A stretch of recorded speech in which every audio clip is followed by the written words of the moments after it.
Hello, everybody. It's Susan here to talk about the Uranus Ingress, or the second Uranus Ingress. The first one happened last year, 2025, from the 7th of July through to the 7th of November.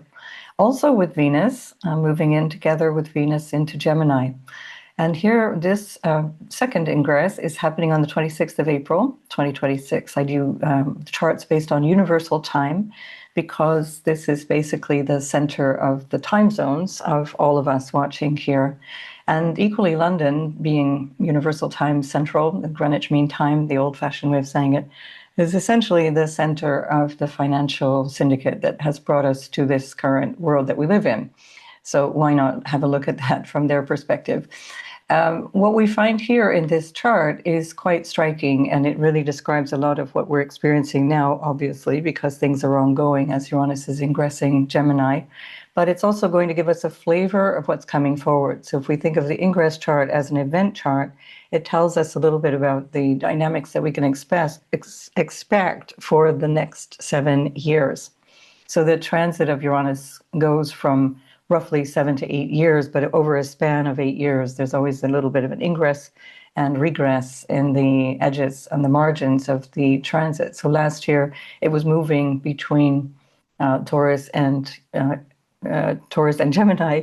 And of course, now as we go into April, we're moving from 29 Taurus into 0 degrees of Gemini. So a very interesting time for all of us to be alive. It's something that is going to be quite dramatically changing our social fabric and the way that we connect with each other, the way that we communicate, the way that we exchange money and messages and words and ideas with each other. So I think I've done a lot about that last year in the Ingress video there, and usually the first Ingress speaks the loudest. You can watch that video still from my channel. And I think I'll include that below this video, in the description below this video. But what I wanted to do was just generally point out from a global perspective what is delineated by this chart. And I just wanted to make a little aside about astrology, meaning that it's not really sufficient to just separate out an ingress from the rest of the chart, because it doesn't tell us enough about the ingress. So to just say Uranus is there in Gemini is not sufficient to describe what the event feels like.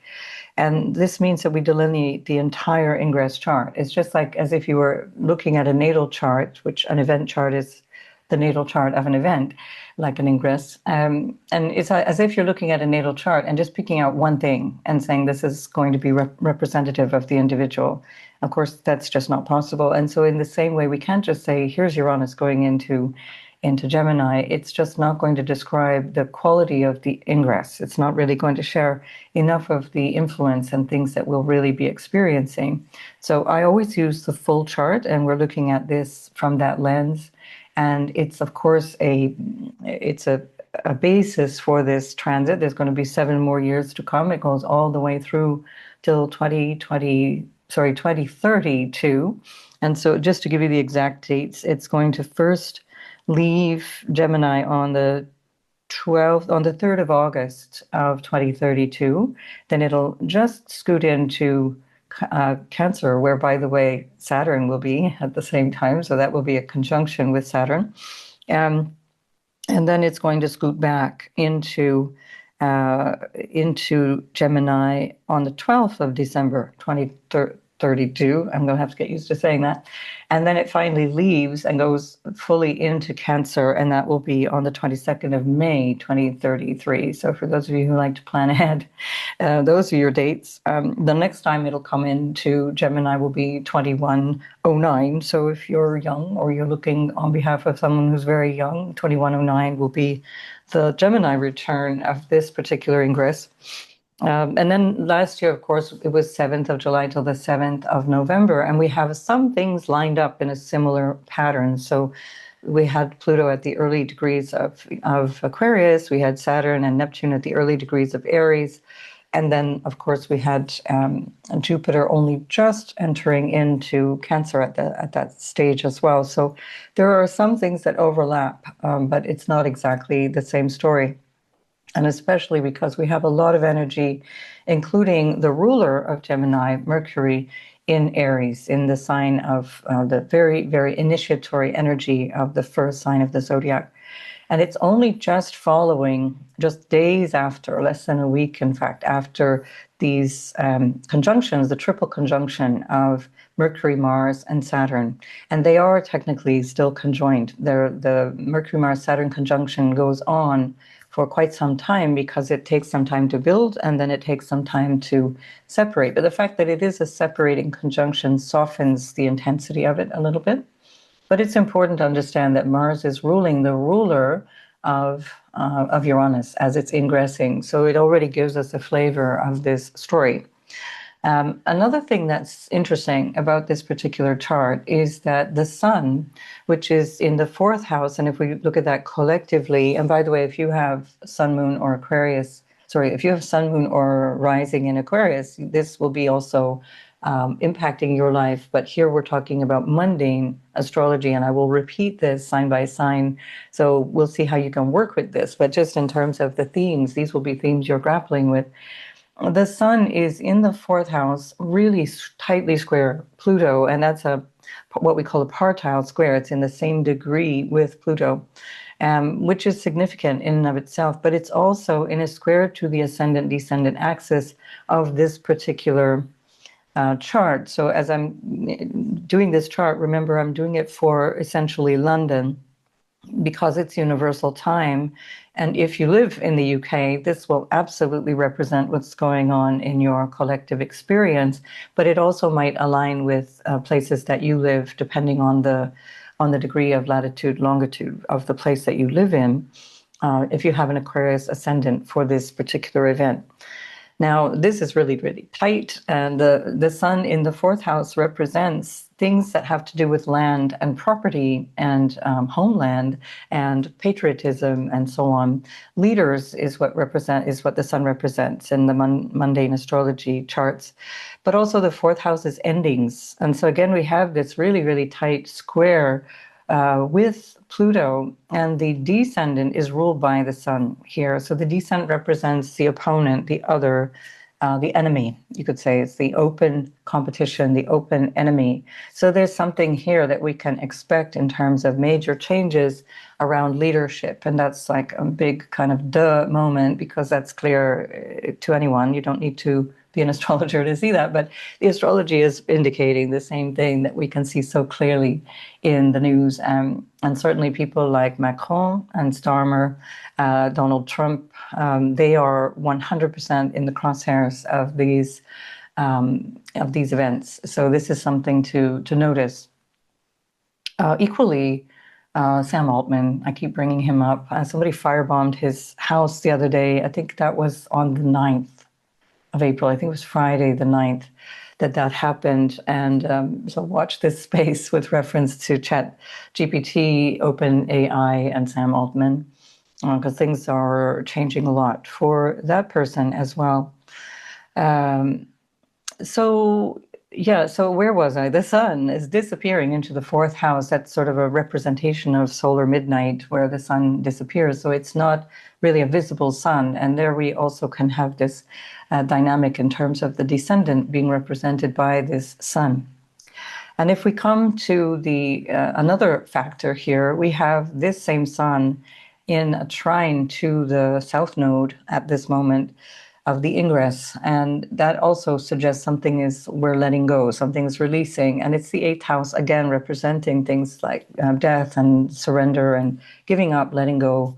The house 4, 8, and 12 represent the things that we're ending, we're releasing in some way, with a slightly different theme. And the eighth house is secrets as well. We find the moon that is on the south node. The moon is in a place of deep dissatisfaction.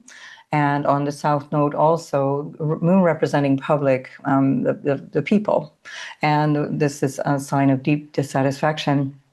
And it's exactly squaring Uranus at this time. At the Ingress chart, when you look at something that comes into partile connection, you know that theme is going to be very, very strong. So much stronger, for example, than the trine, which is shaping up between the moon and the sun. That will happen very quickly after. But what is exact at the time of the Ingress is the moon in a square to Uranus. So we see that the public mood, the public energy, the people, but also, hold your horses, the population is going to dramatically change. And this is part of the theme of this 7-year stretch that we're entering into. Saturn is ruling the ascendant. So Saturn is ruling Pluto for the time that Pluto is in Aquarius, and it's also ruling the ascendant. And it also rules the 12th house, again, with reference to losses and foreign lands, foreigners, faraway places, what is hidden from us. And here we find it in this really difficult connection with Mars and Mercury. So we see the third house representing borders. We see third house represents neighbors, country neighbors, country borders, the people that need to negotiate or how they are negotiating trade, commerce, and things like that are represented very strongly in that energy of Aries at this time of this ingress. So I'm giving you just a symbolic overview of what the chart is suggesting, universal time when Uranus goes into Gemini. So Uranus is playing quite a big role here in terms of stimulating change. And the fifth house is also the house of, it's considered the house of investment, gambling, taking risks, and also the elite. And if we look at the moon in a square to Uranus here, we can think of the notion of, also because we've got Venus here in a sextile, and then Uranus soon to be in a sextile to Neptune. For me, last year, mid-2025, was the beginning of the end of what you might describe as celebrity culture. So we saw that when Neptune left Pisces and moved into Aries, and that was, again, emphasized by Uranus going into the third house from the third house from Neptune, where the energy is very much about this change and the way that we see each other. So Uranus being a very social sign, the way we talk about people, the way we gossip, all of these different things. And this is happening, again, in a really, really powerful way. And I think this is where we're going to see really the end of this cult of celebrity. And also, like fake presidents, for example, we have the Trump, very much a part of the swamp that he claimed to be draining, and also an actor, the perfect person to put into power when you want to manipulate someone. Also deeply traumatized people are easy to manipulate, and he is one.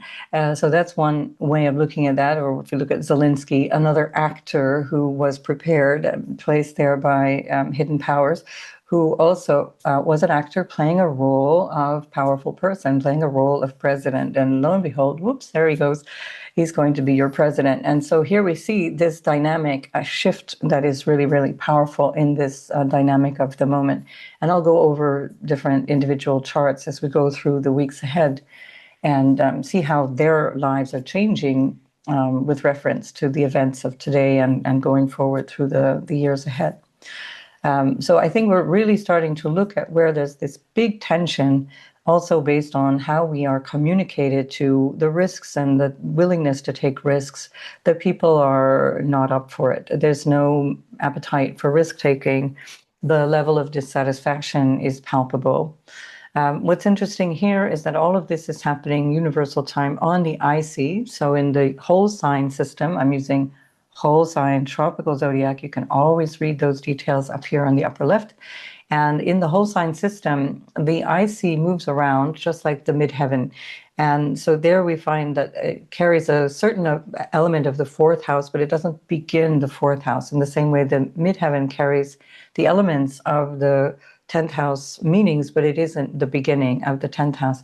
And here we have a 4-degree IC, Imam Cheli, and that is also in a trine from to Pluto, and equally it's in a building into a square with the nodal axis, where the moon is about to approach. So there's going to be a square from the moon and the nodal axis imminently after this, where the midheaven and the IC are really impacting the direction of things, as it were, with the theme of the Gemini in the area of risk-taking, but also with reference to homeland, like literally taking risks on the land and homeland that we're all coming from, and what we have anticipated or what we have developed so far. This is the cultural inheritance. It's the way that we've inherited the situation of today. And the fact that here we have Jupiter in strong, strong dignity in the house of the military, has to be said, in the house of bureaucrats and all the people who organize, sort of structure the life of a nation, the life of a people. We have a very strong Jupiter, and Jupiter is ruling that midheaven, which is looking to the future. It's looking to something different. Jupiter here is being squared by Mercury. It's in a broad square with Mars too, but really the thing to look at is that Mercury is squaring Jupiter. And that's something where there's going to be also a bit of tension in terms of the aims and goals, but also how things are spoken about. This is the third house, remember, is about communications of all kinds, and always with this reference to the Pluto and Neptune sextile for decades and decades now, representing, in my view, propaganda, and how we have been just repeatedly lied to, and how people have been tricked into believing certain things about their nation or about their government or about the world as it is, and how we're starting to really open our eyes, and some more quickly than others, to actually what is going on. And I think this will accelerate that. So notice that there is a 4-degree, exact 4-degree conjunction still ongoing with Saturn and Mars. Mars being very strong in its own sign, but Mars also being the ruler of the 10th house. Now, Saturn also represents the 10th house as a signature, let's say, as one of the planet's indicators. It's like the authority figure. And so we do see here this real push from authority, push from limitations. This can be where there's a necessity to either push back or a feeling of being pressured into this new situation. And that can also be tied into the Pluto on the first house, which is about the nation or nations in general, the people of a nation needing to transform or being transformed by all of this pressure that's coming through. So there can be some restriction. Again, this is about the element of the third house representing the local space, the boundaries, what are the borders? And that includes borders in terms of limits on free speech. The third house is communications of all kinds. And so here what we're looking at is both the physical borders that can still be expecting some kind of restriction, and also what is possible to say. And I think this has been the theme of April in general with the triple conjunction. And the triple conjunction has not yet perfected of me doing this video. I'm doing this on the 13th of April. That starts from you'll start to really feel it intensely from the 17th, but it's already in an orb very, very tightly, and it will continue right through till the end of April to be an orb. Orb meaning that it's still impacting, the planets are still impacting themselves or each other. So here there's another really interesting indicator, which is that Venus herself is coming up to square the moon, or the moon will be coming up to square Venus and square the nodes as well. And again, if we're looking at things from the point of view of gambling and the stock market and investments and so on, they were looking at things that need to be adjusted with reference to values or resources, because the North Node remains in the second house until the third week of July, when it then moves into the first house in this particular configuration. And it's Jupiter ruling the North Node from this sixth house of obstacles and duress, also military, expansion of military power, especially based on national identity or nationalism, national pride. And here what we find is that Venus is also in what we call a semi-square.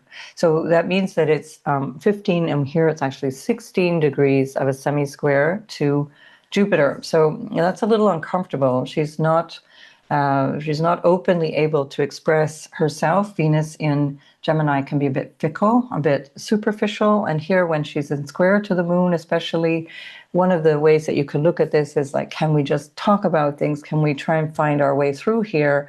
And actually, that's not easy because Venus is squaring the moon. That's often some kind of an impact that feels really unsettled. It doesn't feel like there's trust. And it has to be said, Venus with Uranus in Gemini wouldn't be a signature of open honesty, especially because she's also moving into a sextile with Neptune. So hold that space. Again, would it be possible to see the markets being even more manipulated than they already are? Is this about taking risks militarily? Is this about, again, one way or another, deceiving a nation? Again, with the sun in the hidden part of the chart, the motives of leaders or even the lives of leaders are at stake here. They're not entirely open, so or not entirely clear, we could say. The sun is invisible in the fourth house. It's nighttime. It's not visible at all. The fact that we've also got Black Moon Lilith up there in the 10th house, pretty pissed off.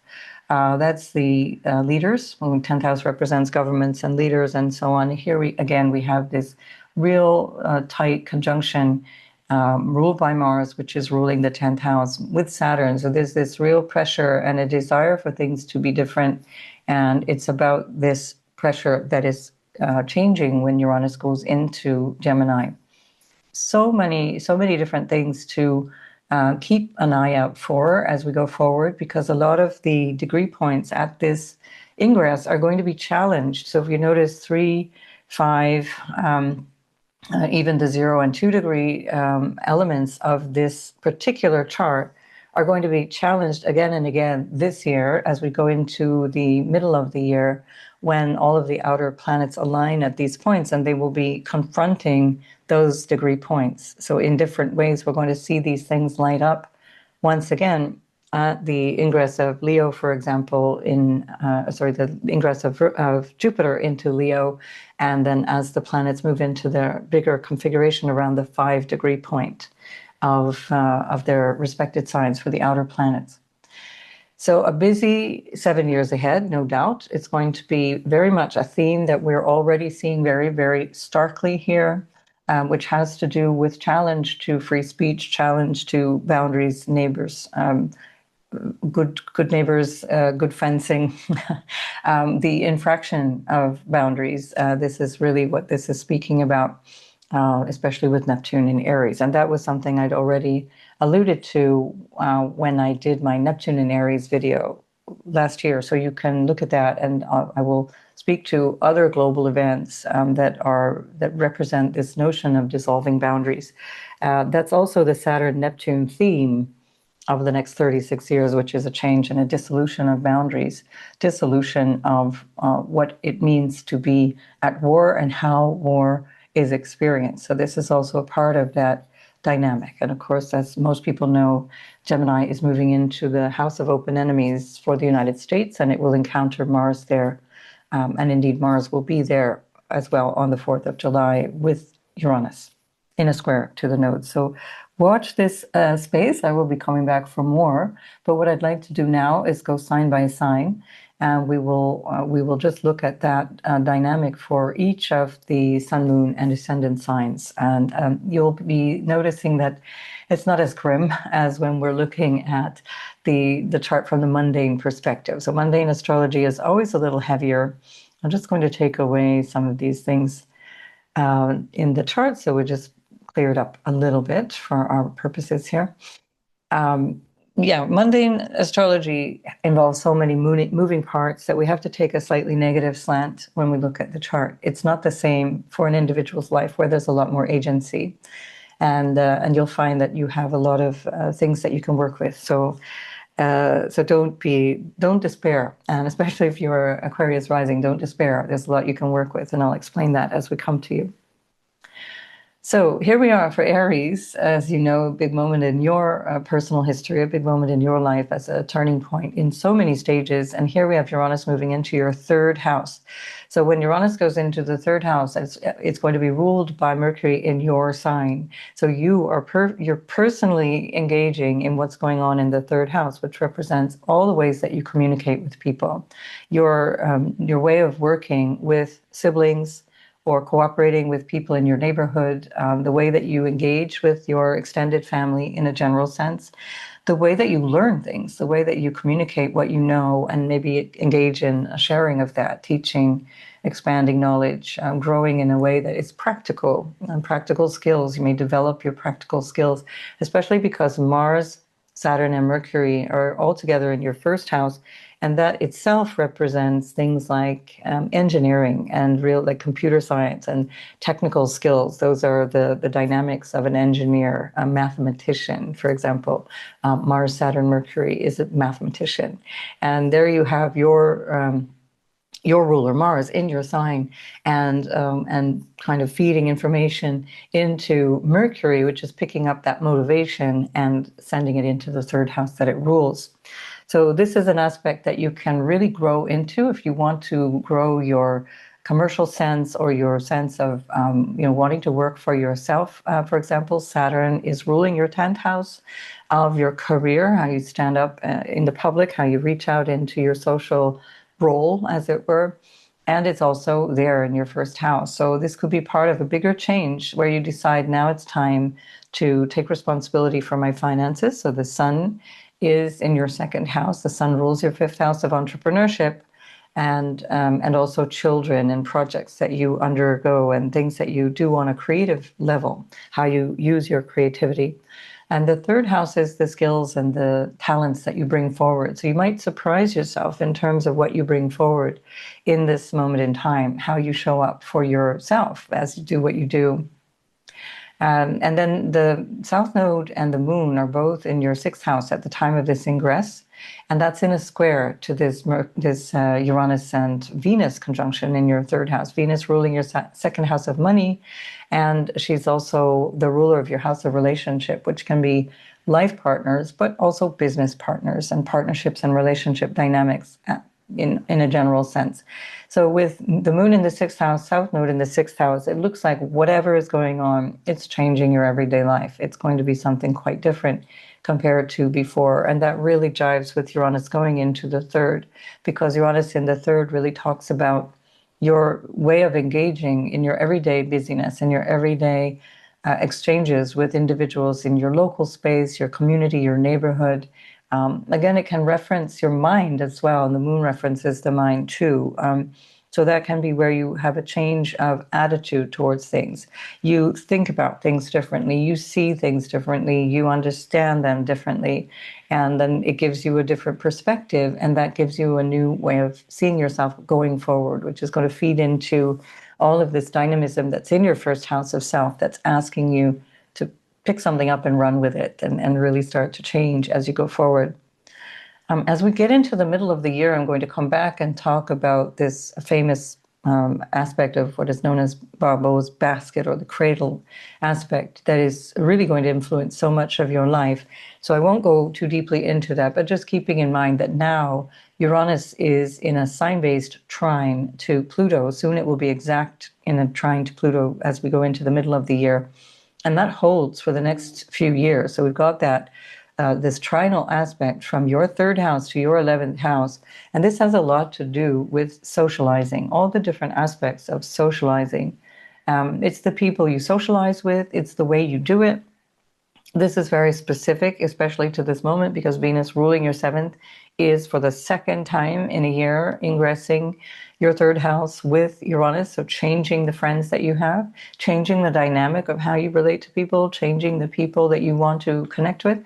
And then the 11th house, where Pluto is, where it's trining from, is your collective experience. So it's like the people who are observing you doing this, or it's casual acquaintances or groups that you belong to. people that you network with and how you connect with them. But it's also your vision for the future. And then the third house represents your goals. Like, what am I supposed to be doing now? And those goals will change. So as your vision for the future is getting nourished by this trine, from the third house of new ideas and a new sense of willpower and what it is that you really want to go for in this moment in your life, then that's going to start to change the way you relate to society as in a general sense, and also the people and the audience, if you like, that you relate to.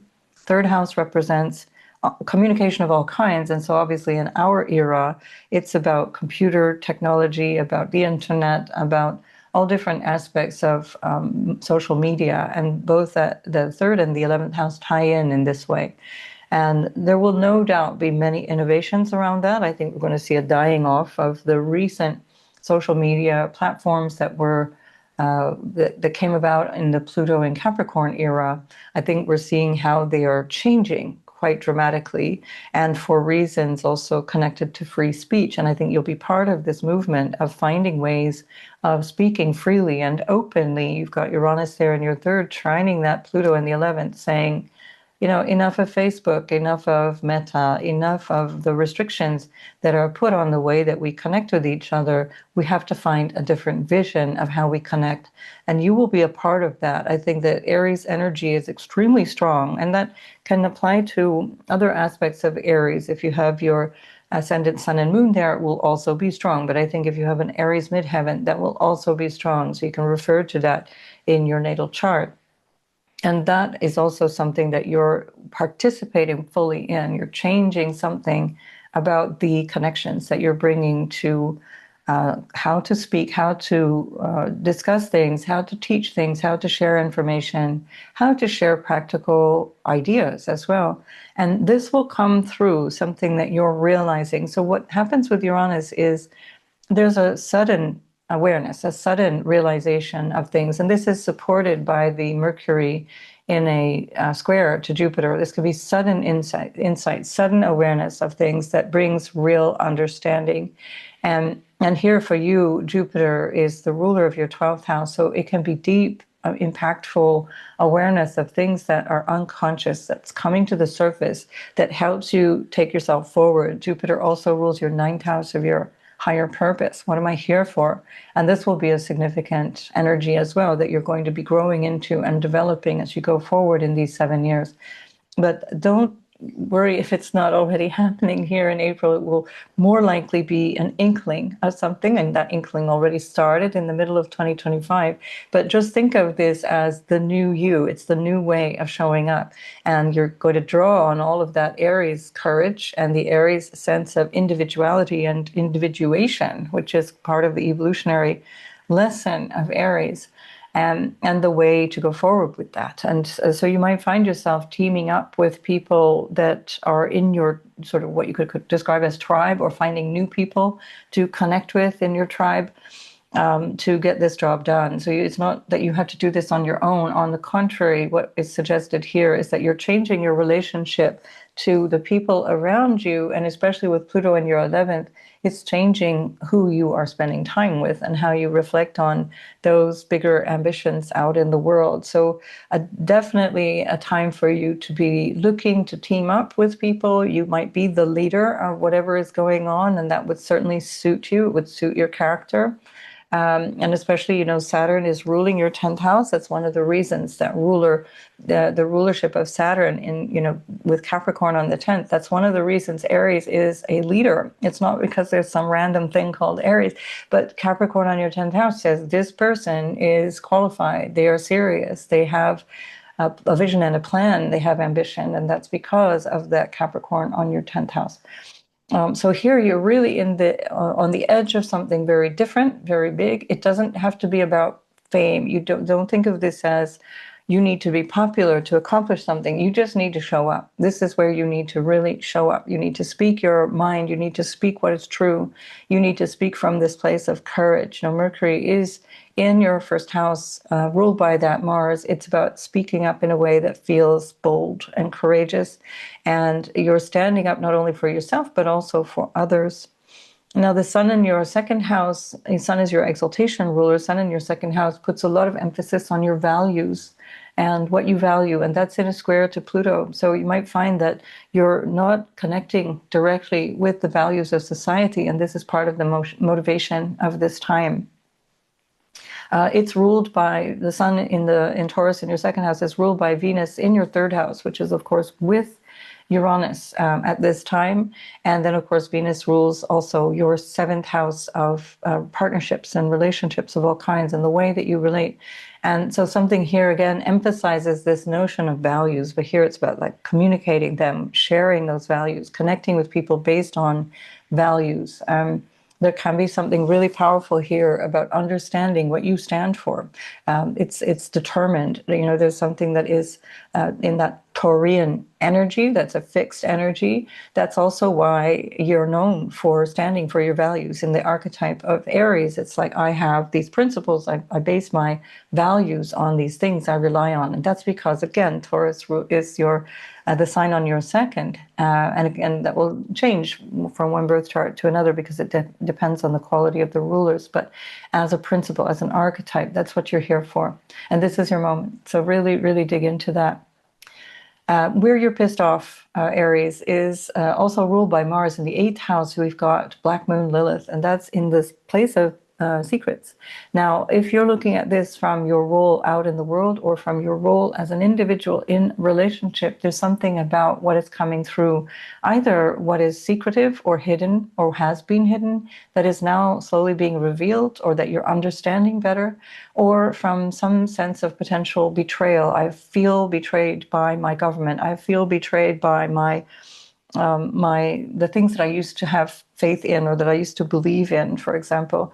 And this is where you might start to wake up to what is actually triggering you, what is actually upsetting you. And here it's just a matter of turning that into energy. You take that energy and you work with that. You take it out the door, take it into your relationships, and get to that place of honoring your vision and your truth and speaking openly and truthfully.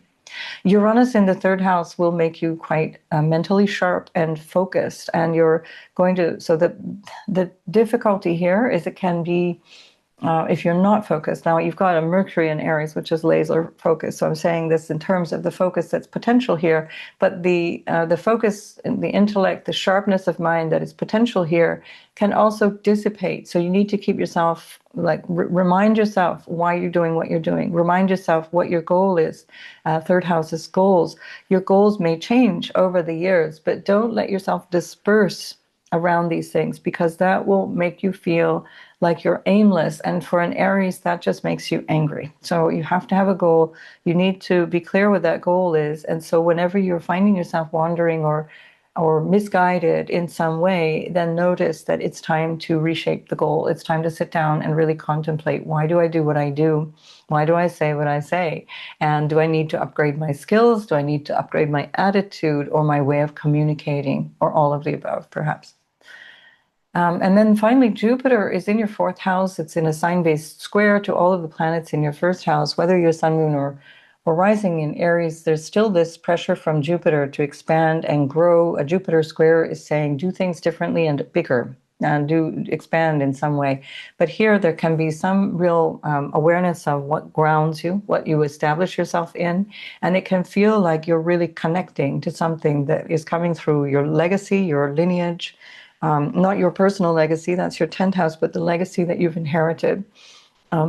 It can be also connected to your nation, your sense of nationhood.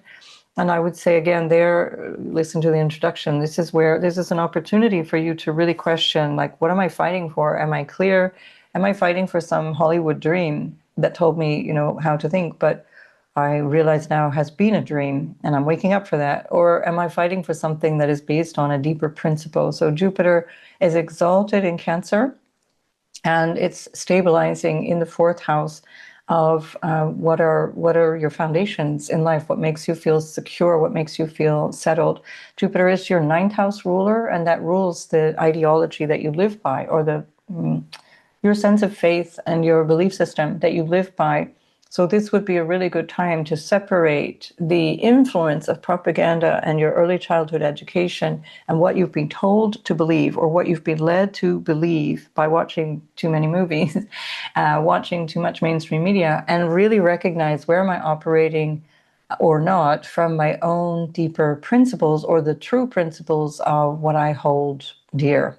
And this would be another reflection on the third house, where you're really looking into what you believe in a practical way. The ninth house is the ideology. The third house is like how you communicate all those things. Where am I getting my news from? Is one question here. Where do I share things that maybe are not true? This is the rapid fire.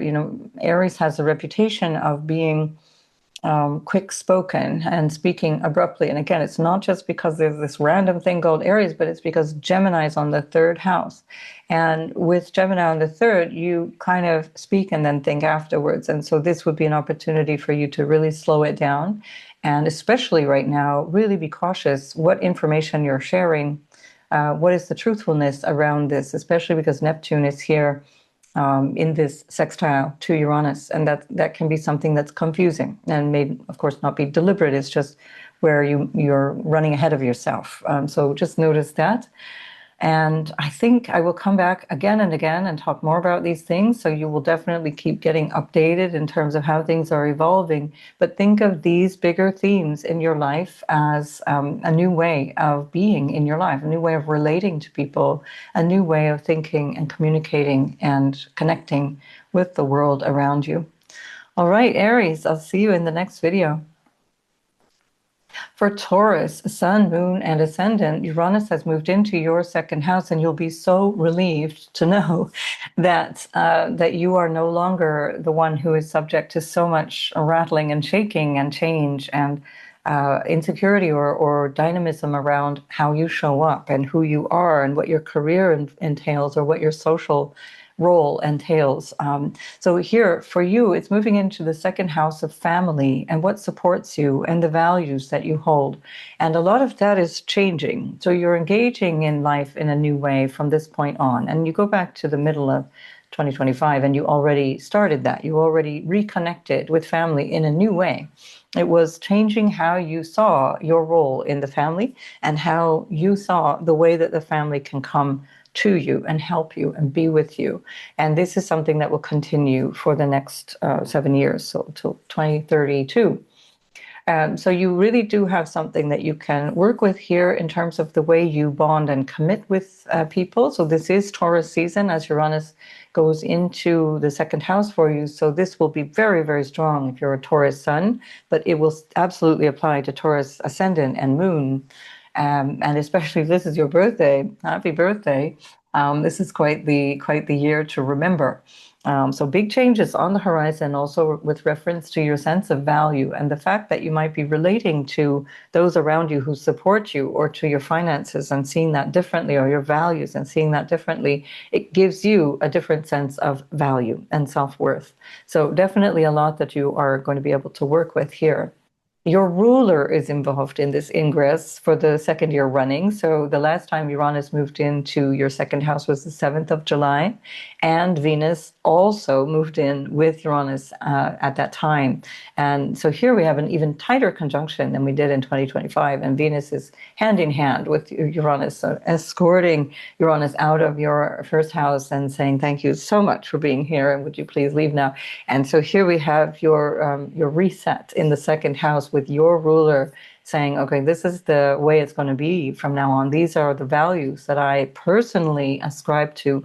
These are the ways that I see myself in a different way through my earnings as well. Maybe my sense of what I have available to me in terms of resources is changing. And those actual resources will be changing as well. There will be a fluctuation in terms of money that's available to you. Fluctuation just means change. It doesn't mean good or bad. So that's up to you how that works and how it feels to you. So this is something to notice. You still have the North Node in the 11th house where Venus, your ruler, is the exaltation ruler of your 11th house, where Pisces is.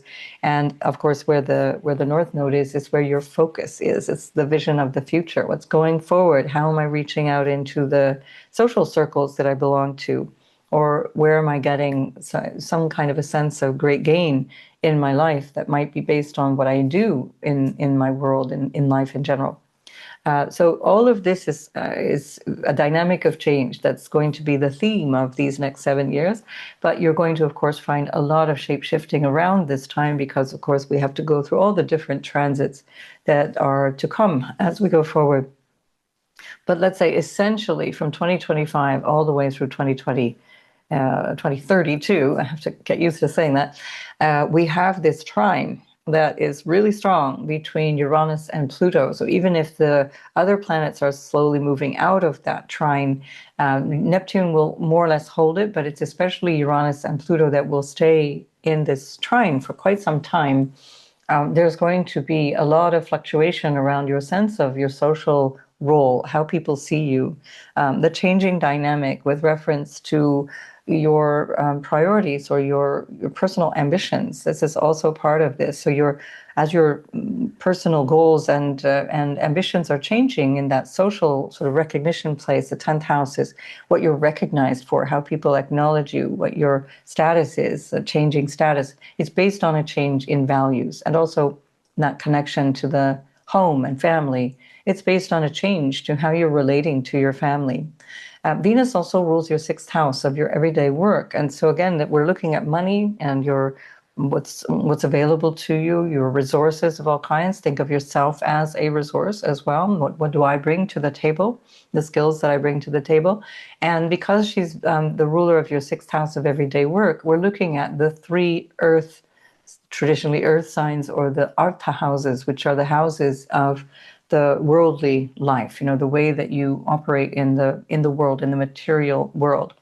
And so we're looking at things that might change your mind around the work that you're doing, or around the way you contribute in your job, or around what you recognize is your value, what you might want to renegotiate in terms of income, for example, or the salary or amount that you get paid for the work that you're doing.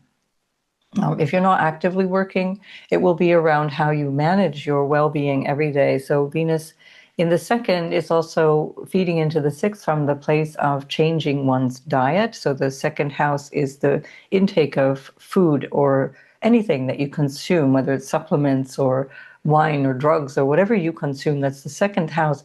And Venus is showing that very clearly there's a relationship to your illness or health, which we see in the 6th house, and how that everyday life is affected by this potential for major change around that. So notice what was going on in the middle of 2025. This is a repeat, but again, not exact. It's going to be something that's much more long-term, and also with the difference that now Mercury is with Mars and still relatively close to Saturn. Mercury being the ruler of your 2nd house, Mercury is in the 12th house of what we understand as our self-undoing, or the things that we need to let go, the things that we recognize are unconsciously holding us back or causing difficulties for us. And you'll see, I've done other videos on this, you'll see different ways of understanding that through the actual dynamic of Aries. Here we're looking at more the dynamic of Uranus in Gemini. And so especially go back to the recent video I did on the triple conjunction, on the Mercury, Mars, and Saturn conjunction, to understand better there. But here what I want to focus on is this notion of how you understand that what you're doing is contributing or undermining your well-being, your everyday life, your health, the way that you might need care, the way that you might need to step it up and exercise more, do more, show up more or in a different way so that it supports your health. This is something that is not always an easy change for the fixed signs, simply because Taurus, being a fixed sign and being very connected to what is sensual and what is pleasurable, what is enjoyable, doesn't like to change, doesn't like to give up the nice things, doesn't like to give up the sort of life of a bon vivant. So this is where you really need to take a cold hard look at that. Is this working for me or not? And that what I'm saying here is not go on a diet. I know that's often understood as such. The diet is simply what is the everyday intake? What is the way that you ingest food? And that can include for emotional eating, because with Gemini on the second house, that's referencing the mind. And if there's any emotional eating that's happening here, get to the root of that. Get to the root of any addictions. Get to the root of anything that's not supporting you. This is the second house now where Uranus is. You need to change anything that is not supporting you, ditch it and move into a place that you get more support, including learning how to ask for support. So here, this is an opportunity for you to grow in a different way in terms of your day-to-day habits as well, based on your values, based on your sense of valuing yourself enough that you can change your everyday habits. It can work really strongly in your favor. And you have Jupiter also in your third house, which is your connections, your friends, your everyday pals, your golf buddies, your coffee buddies, whatever, and the extended family. So you have a huge amount of support at the moment that is taking you out into a better feeling, or a place where you can start to feel yourself in the arms of others in a metaphorical sense, or maybe even a literal sense. You're feeling yourself coming in to a place of belonging, or a place of support, or a place of really taking care of what you need to. And this is a very helpful way of seeing this moment in time, how you go forward based on this personal need, the need that you have to value yourself differently. The second house is also your voice, the words that you choose, the art and the aesthetic that you enjoy. And you might be finding yourself speaking in a different way. So the third house is the means of communication. It's like, do I write letters? Do I speak over the internet? Do I pick up the phone? Do I chat in face to face? Or in terms of the second house, it's really the voice itself. This also represents your throat, your jaw, your this dynamic around speaking in a general sense, but also you can think of this as singing. This is your ruler in the second house. And you might take up something like that, like, how do I express my voice in a different way? Perhaps singing is a great therapy for you. And your exalted ruler, the moon, is in your fifth house of self-expression. And so I would say, especially as it's trinal to the sun, which is in your first house, this is a great opportunity for you to experiment with different creative ways of expressing yourself and using your voice. And if it's not literally using your voice, it can be about how you express what is meaningful to you, what is coming through the heart, what is coming through your sensitivity around who you are now. And this has been very much changing for you over the last, since the beginning of 2025. That's part of this bigger moment in terms of change. And so the way that you express yourself is part of this bigger change in how you are self-expressed. So your literal expression, second chakra kind of vocal expression, making choices, deciding things, this is tied in with this fifth house dynamic of how do I express who I am out in the world. And there's a change there for you as well. So a really beautiful moment for you, Taurus. I think you can draw on a lot of creative input. You can. This can also be super powerful from a commercial point of view, where you decide, again, I want to work for myself. I can't do this thing anymore, working for a big company or whatever, or I got laid off and they don't even know me except as a number. So this is the big opportunity that you have to reevaluate, quite literally, and reevaluate yourself and your earnings, your income, and move into a way of expressing yourself that is uniquely yours. It's based on your skills. Jupiter is in the house of skills for you. It's in the house of, the gifts that you've brought forward at this time, and that you can use. This can be with reference to working online, for example. Jupiter ruling the 11th house, where the North Node is. That's the internet space, or it's your audience, your followers, your subscribers, all of those different things. And then Jupiter in the third house is how you communicate something of importance to you. And it's an opportunity for you to really recognize where you actually inherently are quite good with money. That's, again, depends on your natal chart.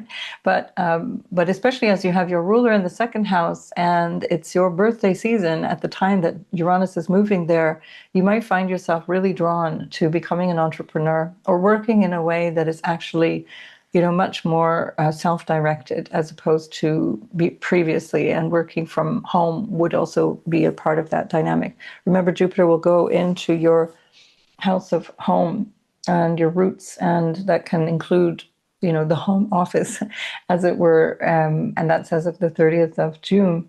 So keep these themes in mind as you go forward. There's something here that you're really expressing differently. This expression, by the way, can also connect you to your faith. So again, if you go back to the video I did about the triple conjunction of Mercury, Mars, and Saturn, you'll also hear me talk about your faith and how that's changing, or how you're having a realization around that, or how you want to act based upon that. Doing something, taking action, realizing something. These are all things that you might start to integrate more deeply, because that's also the role of Saturn, which is ruling your ninth from the 12th. So I think that's it, Taurus. Of course, there's loads of other things to consider. Maybe I'll just mention here that Jupiter from your third house of communicating and connecting and needing to exchange in all different ways, and that's your extended family as well as siblings and things like that, friends and so on, contracts. Jupiter rules your 8th house of other people's money, and of course this is where Uranus is in opposition. So Uranus is in the opposite house of where you are looking at your resources, what's available to you, and that will impact what's coming from other people, or how that affects other people. And that can be with reference to your marital partners or business, what you receive from being in business with someone, or business partnerships. This can also be in the dynamic around your sexuality. The 2nd and 8th house also resonate with our sex lives in that sense of intimacy. What you're bringing into the relationship and what others bring into the relationship. So perhaps you're demanding something different now. You're looking at things differently, and you're basing that on your self-worth and your values, and that will impact then your relational dynamic. All right, so I'll leave it at that. We'll hear lots more about this. We've got 7 more years to talk about Uranus in Gemini, but this, of course, is simply the ingress, the mood at the ingress that we're looking at here. So Gemini, of course, this is very important for you. It's a big change in your life. You will notice this for Sun, Moon, and Ascendant in Gemini. You already did last July. So from the 7th of July till the 7th of November, you got a test run, a test drive with Uranus in your first house. And it's something that you have been itching for, because Uranus in your 12th house may have been a little bit unsettling. It may have had you feeling quite unsettled and unable to really step out into what it is that you wanted to create. And now you are really ready to move forward in this different way. Because it's an angular house, meaning that it's either the 1st, 4th, 7th, or 10th. In your case, it's the 1st. And especially so because the nodes are also angular to you, meaning that they're squaring your sign. This is going to be a memorable year. This is going to be something that changes you quite a lot. So this is going to change your physique. It can change your way of appearing. It can change things like your wardrobe, the way you want to show up, literally how you present yourself to people, how you navigate through life, how you show up in the way that you are. That's very much the 1st house. How people see you will change as well. You will be able to manifest much more clearly your wit and your sharp, mental sort of understanding, your clarity of mind. You'll be able to be more expressive, self-expressive, but also inventive, and use that inventive quality. And again, it's important to understand, I'm not saying you have to be famous to do these things. Often when I talk about these things, people freak out and they're like, it's not, you don't have to have like 1 million followers on Instagram to have an impact in your life or to impact others in your life. You just need to show up. So here you are, Gemini, the one that really, really needs to show up. And Your Aries friends are also going to be there with you. And so you've got a lot of energy where your ruler is in the sign of Aries right now. So there's a lot of determination, there's a lot of movement in your social circle and in your sense of your future, how you participate in society, how you participate with groups or people that have some kind of connection to you. This is the house of networking. It's the house of NGOs or people who share ideas with you, and how you're reaching into all of that is going to change. And your role in all of that is going to change, so that you might find that you go from somebody who is more behind the scenes, or you haven't really been able to clarify your goals or clarify the way that you want to participate outwardly or in your own future, for example. And then all of a sudden you're like, no, I've got to show up in a different way. So you become somebody who is changing in the way that others perceive you, but also the way you operate. And here what we have is a really important connection to that 11th house of what you gain from this. So it's not only friendships and groups and people that you hang out with and the groups that you share ideas with, but it's also a house of great gains. So there's something about you changing, which is going to bring about great gains. It's going to be connecting to your vision for what is possible in the future. It's very pioneering energy. And this is also why Gemini is known for being quite sharp and sort of futuristic and thinking forward, thinking ahead, because Aries is on your 11th house of the future. And that's just showing this pioneering spirit is part of the way you interpret your role in life, or life itself. So you're going to have this in spades at this time. It's going to be a real sharp impulse for you to see your role in the world or your role in your own vision for your future very, very differently. You've already for 3 years now had Pluto in your 9th house. And now what's happening is that Uranus from your house is going to be in a steady trine with Pluto the whole time that it's going through your first house. So this will start to separate in about 5 years' time. But really, it's holding quite tight for quite some time. You're going to still be feeling this for quite some time. So this sign-based trine is significant because they're two very slow moving planets, but especially in the next 2-3 years, it's going to be, these will come back into exact trines between the two planets. And this is a turning point in your life. It's a turning point for you to connect with a new way of seeing yourself based on this sense of why you're here, why you're alive, what it is that matters to you. Think in terms of the Neptune also participating in this. We will have seen that in other videos where I talk about the Saturn-Neptune conjunction, as well as just the Neptune ingress into Aries, which was in 2025, and I did videos on that. So all of these things are still part of that, but it's really Pluto and Uranus that are really tracking each other much more in the next couple of years, where Neptune is moving a little bit sort of at a different pace. They're not really picking up on each other in the same way. Saturn takes off and moves forward really quickly. And so you can see that this configuration of your 11th house with the 9th house of purpose and then your sense of self is going to be an ongoing story. How am I seeing myself? How am I seeing my role? You're going to have quite an impetus right off the bat. It's already a sign-based square from the nodes, and then especially as we get into late June and July, then Uranus is squaring the nodes, and that will also come about when, in the beginning of July, on the 4th of July, Mars moves in to your sign at the end of June, and right on your natal Uranus will be squaring the nodes. And so this is really huge, because this is something you will also recognize as a moment of truth, as it were, something that requires you to step out, the way you take action, the way you reach out into your life, the way you see your role in society will be strengthened, so will be really powerful. Again, I would need to see your natal chart for something like that to describe what's that going to be like for me. So please don't ask me in the comments, because I don't know. Nobody knows. It's just going to have to be a reflection of who you are in reference to your natal chart. This is only a general astrological reading for all Geminis. Jupiter, which is in your second house already since last June 2025, is there also till the end of June, but at this particular moment is squaring your ruler. So, or rather, your ruler is squaring Jupiter. So you're full of big ideas. You're full of possibilities, especially around earnings and income, maybe your career growth, because Jupiter rules your 10th house of career, where we find the North Node. But also Jupiter rules your house of partnerships and marriage and important others, important people that you connect with. And so there's something here that you're really reaching into, again, in terms of a vision for yourself or the future vision for a relationship.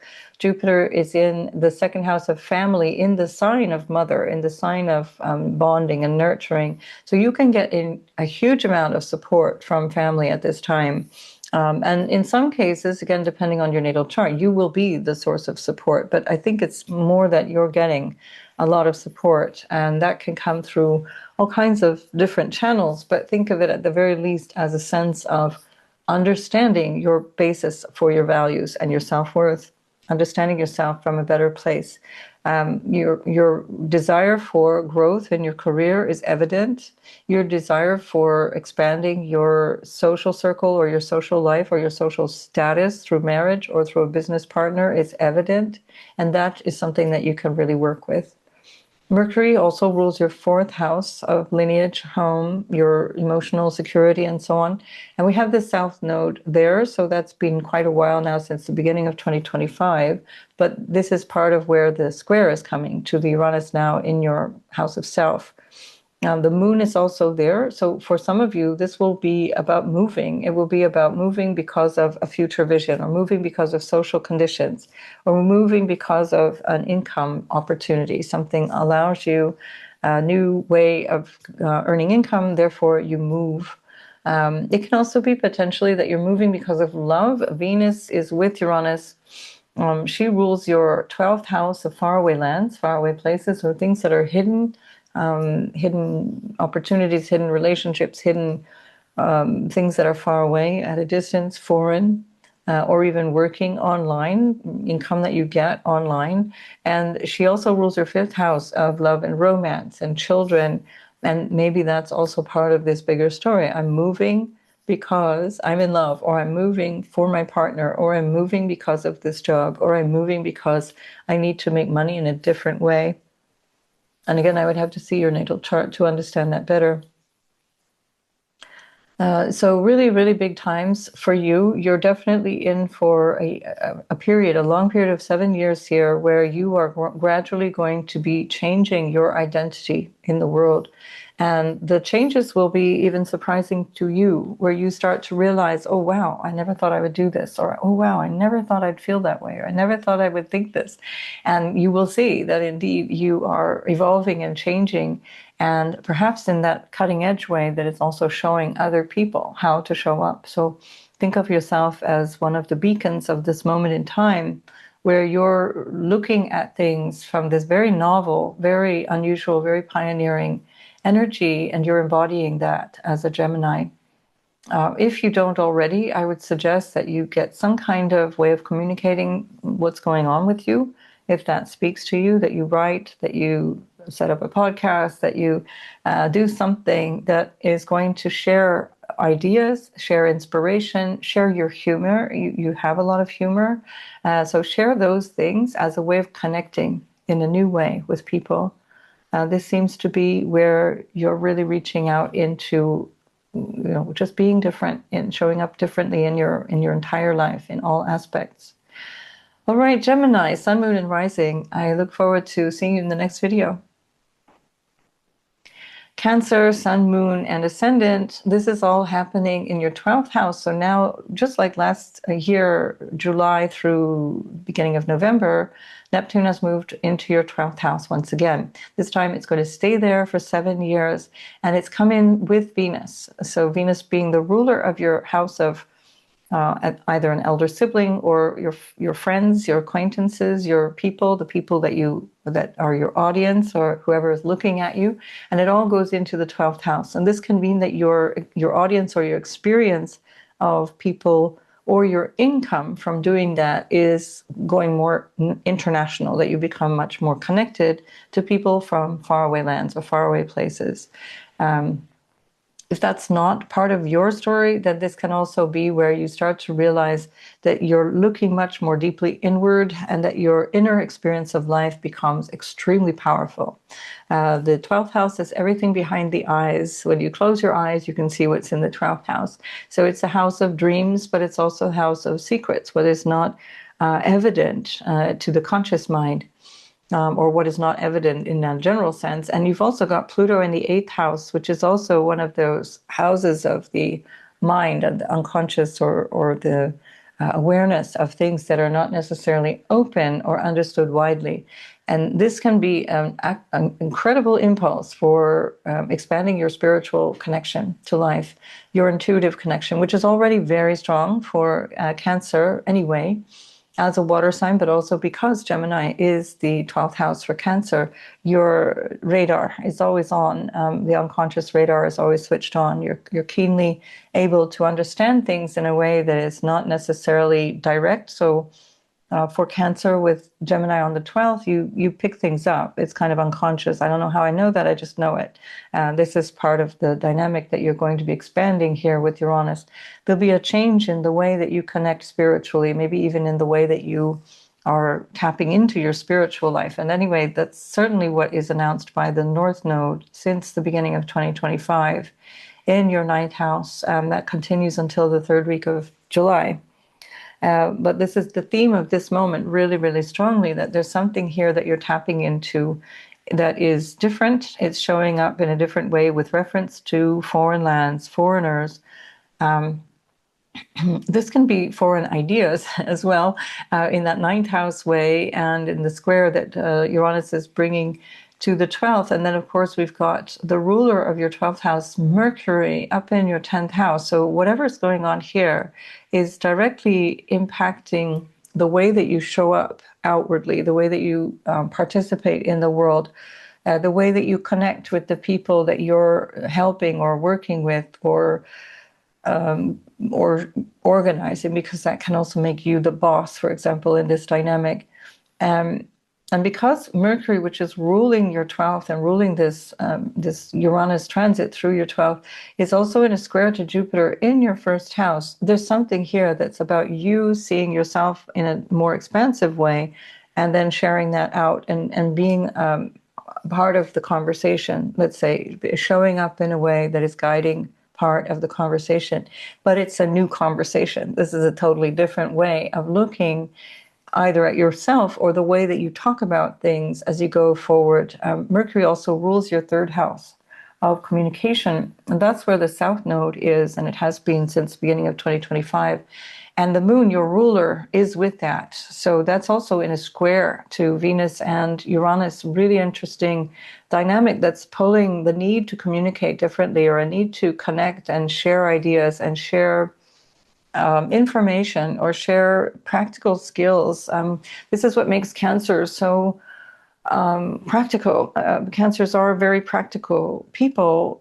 You know, it's that mother archetype where she can do a million different things, but doesn't bother putting it on her CV because she just knows how to do them. And that's because Virgo is on the 3rd house. And so there's all kinds of like skills-based technical skills and practical skills, really, really strong for Cancer archetypally. And here that's all being changed. There's something that's coming through this moment in time that is saying now you have to pull something more unconscious or spiritual, or maybe global, into that practical skills-based sharing. This is also the Cancer dynamic of the, Virgo on the 3rd house. Cancer finds just the right words to say for other people to hear them, but it also can mean that they're offering unsolicited advice with that Virgo 3rd house. That can also be the Cancer signature. And so here, this is something that also is being impacted by the change that's going on behind the scenes. This is also a place where in the 12th house, there can be some impact around like the way that you connect globally or internationally. There may be a bigger desire, especially at this time with the North Node in the 9th, to go abroad, or to be abroad, or to go in a place that feels more like a retreat, potentially. That depends on your natal chart. We would see it better there. But living in a communal space, potentially going into a space that feels more like a cooperative communal dynamic. This would be an opportunity for you to do something like that. And maybe you feel that that's a motivation as well that you have. You want to create that space, especially because so much of this energy is in Aries, that is operating from a place of leadership or directed activity. And the sun is also in your 11th house of other people. So there's very, very much an impact on, or the awareness of what feels important socially, or how you're seeing your future, how you're seeing your participation in your future, but also with other people, with groups of people, or with just friends in a casual sense. So there's a lot here that you're going to be working with that's coming from this place of new ways of knowing things. And again, it's just a knowledge, it's a knowing, it's a gnosis that's coming through. And that both the trine from Pluto in the 8th to the transiting Uranus in your 12th, but also just that Uranus in your 12th are picking up on that new kind of antenna of what is coming from, coming through you from behind the scenes, as it were. The 12th house is also referencing international trade, international commerce. And since Mercury also rules your 3rd house as well as the 12th, and Mercury being in your 10th, having just had this new kind of I don't know, reset. I guess I try to avoid the word reset, but I think we can't really. I'm trying not to use that phrase. But the reset that is there between Mercury, Mars, and Saturn, and Mercury being the ruler of your 3rd and 12th, there is something here that might have you recognizing that your way forward in general, in terms of your ambition, is to become much more keenly, deliberately working with people at a distance, or people who are foreign, or places and business interests that are foreign. And that can even be quite literally like opening up a retreat center. As I said, it could be something you want to move into, or it could be something you want to create. That's one way that this could look for some of you.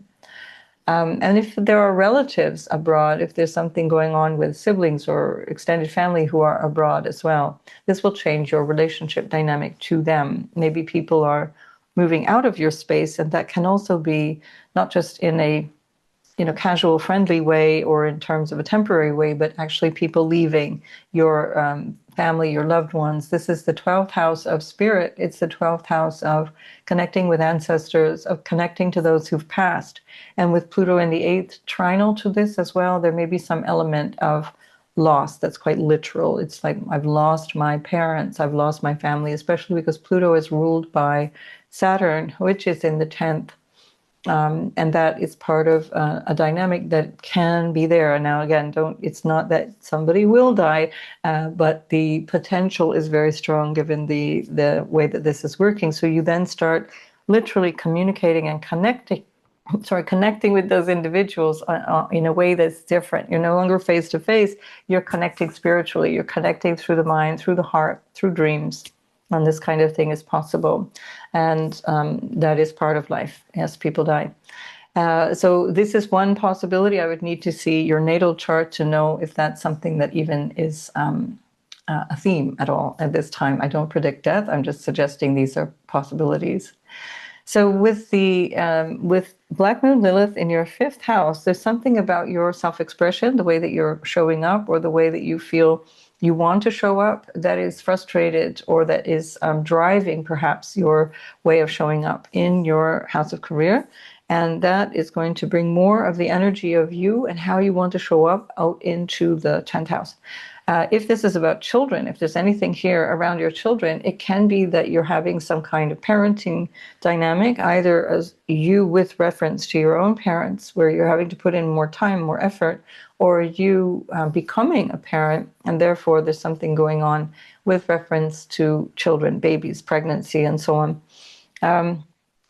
It could also be that there is some issue with your child, the actual child, that needs more of your attention. Therefore, you're stepping up to the plate and having to deal with this much more. But it's going to be coming from this place of a deeper understanding, because when Uranus goes into the 12th house, it's also going to change your way of relating to children. It's Mercury rules Gemini.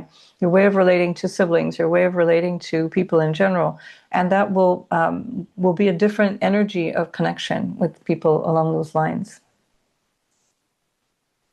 Venus, which is again in the 12th house there, is ruling the 4th house for Cancer, as well as the 11th house of the future. And again, this can show some kind of stimulus to move, to change residence, to move to a foreign place, or to, like I said earlier, move to a place that is more in retreat. It doesn't mean that you have to go literally into an ashram or something, but it can be on the margins of society. You want to go out of town. You want to go into a small town. You want to live in an unusual place, a different context, a different way of living, bringing more freedom, because Uranus is also about freedom. So bringing more freedom, perhaps, to the way that you're experiencing your living space. I think that's it for now, Cancer. I will come back again and again, obviously, to talk about these different things, but this is the bigger theme for this moment in time. This is an unusual place, but it actually has a huge amount of influence on our experience of self, because it's the unconscious. Maybe just to mention as well, you might become suddenly aware of unconscious patterns, unconscious behavior.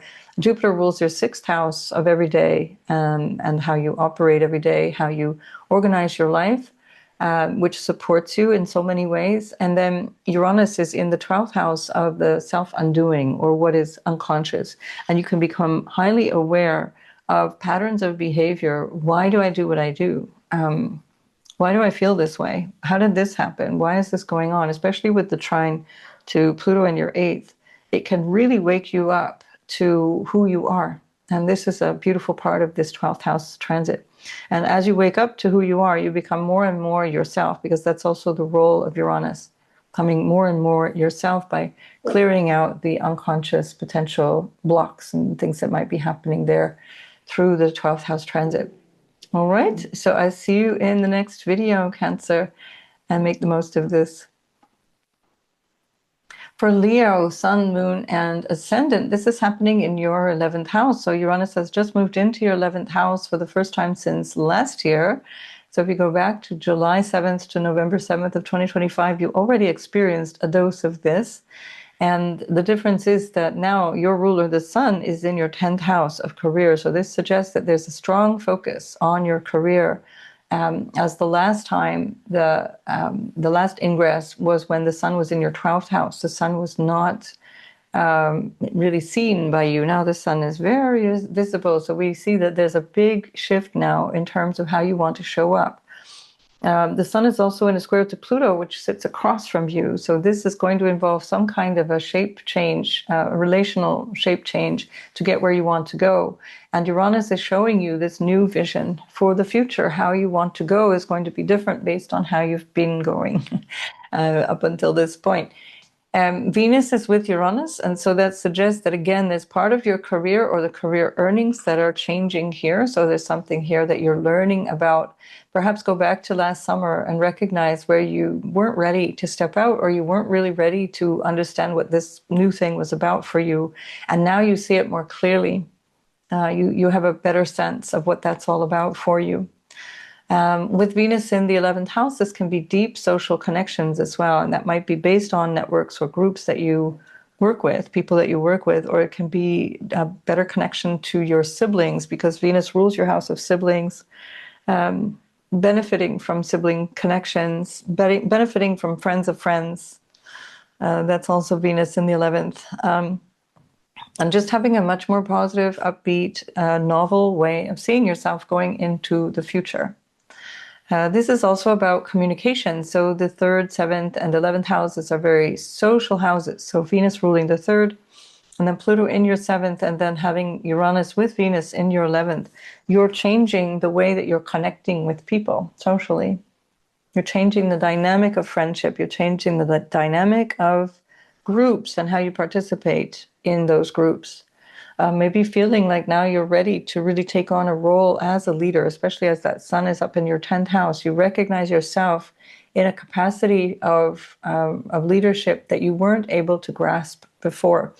And the theme of Leo is finding that self. It's finding that courage. It's finding the usually damaged relationship with father that allows you to find your identity, that allows you to find that sense of purpose and self. Because one of the themes of Leo, Sun, Moon, or Ascendant is this the story of fathers. And so here we've got a really prominent Sun, your ruler, in the 10th house at the time of this ingress. It's really, it's saying to you now, maybe this is your moment, this is the time. Certainly with the ruler of your 11th house being in your 9th house, and just having had that intersection of this new start, this very, very big new 2-year cycle beginning with Saturn and Mars in your 11th house. Also with Neptune, in your 9th house rather, of purpose and your vision for your life, your higher purpose, which also represents fathers too, by the way. Also with Neptune up there in a sextile to this 11th house, but Mercury ruling your 11th house can bring all kinds of sense of a new or a renewed purpose and a bigger vision. Mercury rules your 2nd house of your values as well. This is where you get your integrity from, because you've got this Virgo Earth house on the 2nd house. It's stable values. It's a stable sense of what is right and wrong. This is the morality that is showing you that it's connected to your purpose and that role that you have that might be as a guide, a teacher, a motivator, which is true to your nature, Leo. And here with Pluto in the 7th, it shows that you're changing the way that you connect with others, that these power dynamics are going to be part of your lesson over the next couple of, 18 years. But this, especially these next few years, when there's going to be this ongoing trine between Pluto and Uranus, it's definitely something that you're going to be focusing on a lot, is that the power dynamics are impacting your connection to society, your connection to the future, your sense of self and what's possible for you. The nodal axis is squaring this transit. So the ingress of Uranus with Venus is squaring the nodal axis. And you have the moon and the south node here in the 2nd house of your values. So that's a bigger shift that's been going on since 2025, since the beginning of 2025, with the north node in your 8th house of intimacy, taboo, the things that you share with other people, shared resources. And certainly with Jupiter in your 12th house, that will have been quite a journey to understanding potential stories of loss, letting go, loss of income, loss of prestige, perhaps loss of orientation, not really entirely sure, but this is where you're gaining something in terms of seeing your future differently now. So you're using that, turning any kind of material loss or any sense of losing control or losing materially, you turn that into a spiritual awakening. You turn that into something that's much more spiritually elevated. And then Jupiter comes from your 12th house of what is hidden or lost or what is foreign. A lot of this has to do with foreign lands, foreign people as well. And it will shift into your 1st house by the end of June. So then it will start to feel much more supported to go in this new adventurous direction, which is that new way of connecting in your house of your vision for your future, your dreams, based on your sense of purpose, your higher purpose, based on perhaps new partners as well, with that influence, this ongoing influence of Pluto in your 7th. So be really clear who is good for you and who's not. You're going to start to engage with people in a different way. So not only are you being different, but the people you engage with are different now because of that Uranus impact in the 11th house. That means that your way of connecting to social groups or people in general is really different. And it can also show up as, especially as Venus rules your 3rd house of communication, it can show up as you becoming more known or you engaging with your students or your fans or your people or your audience, however big or small, that will be seen in your natal chart. This is the place that you're going to connect in a different way. So it's a challenge to you to be different in this 11th house dynamic.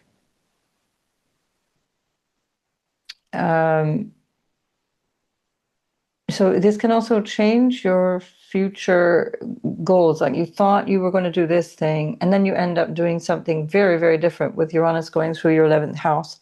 So usually you won't necessarily be able to see how it's going to happen, but you have an inkling of what it is that you're really going to go towards. It's often something that you're already engaged in. It's already something that you're doing, and now you're just finding the courage to express this differently, where it may have felt too far out to do this thing. So certainly your career dynamic has changed over the last 7-8 years.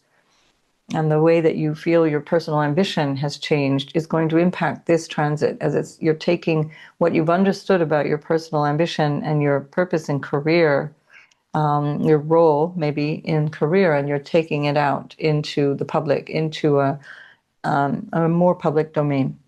And again, this is not necessarily about fame. It rarely is. This is much more about where you're finding your new place in the context of society, or the message that you want to transmit to others. What else can I say for you, Leo? We've got Black Moon Lilith in your 4th house, ruled by this Mars in the 9th house, which is right next to Mercury, and they have just conjoined less than a week before this ingress of Uranus into your 11th house of your future.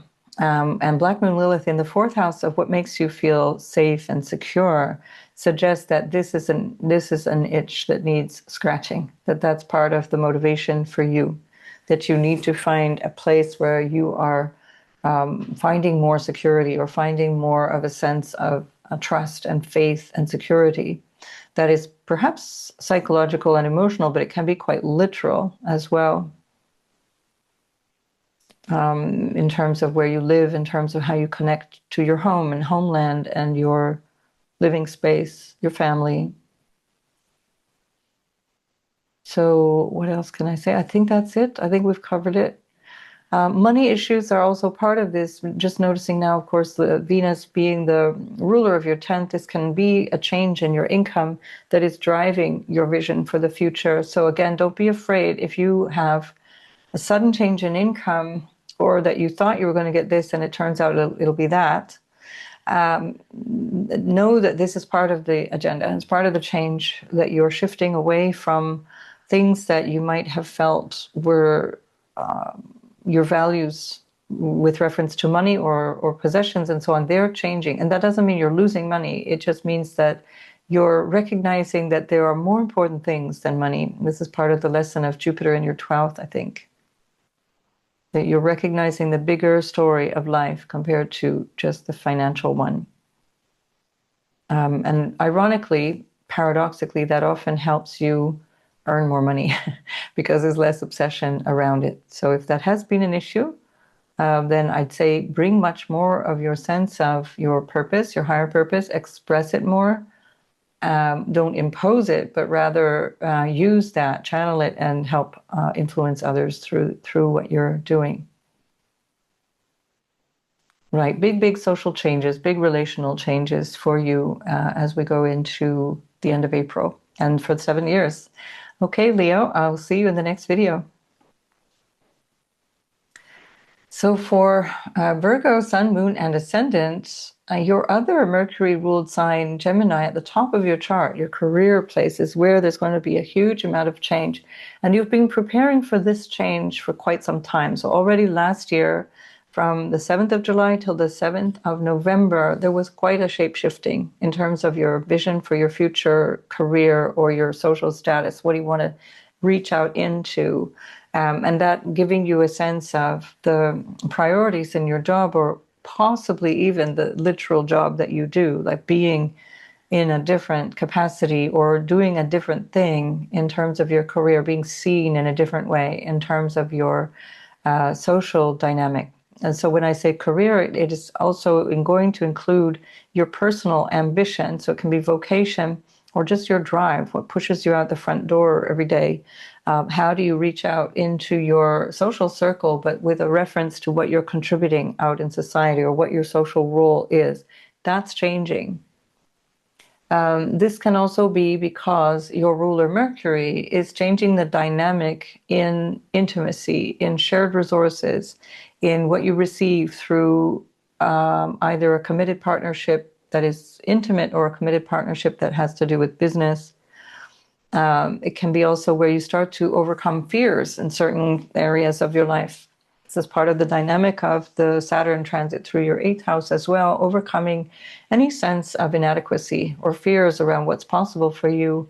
Managing other people's money is huge in this energy, just saying, because Venus is there at the 10th in the 2nd house of money and your resources and what you can bring to the table, what you have at your disposal. It also references family.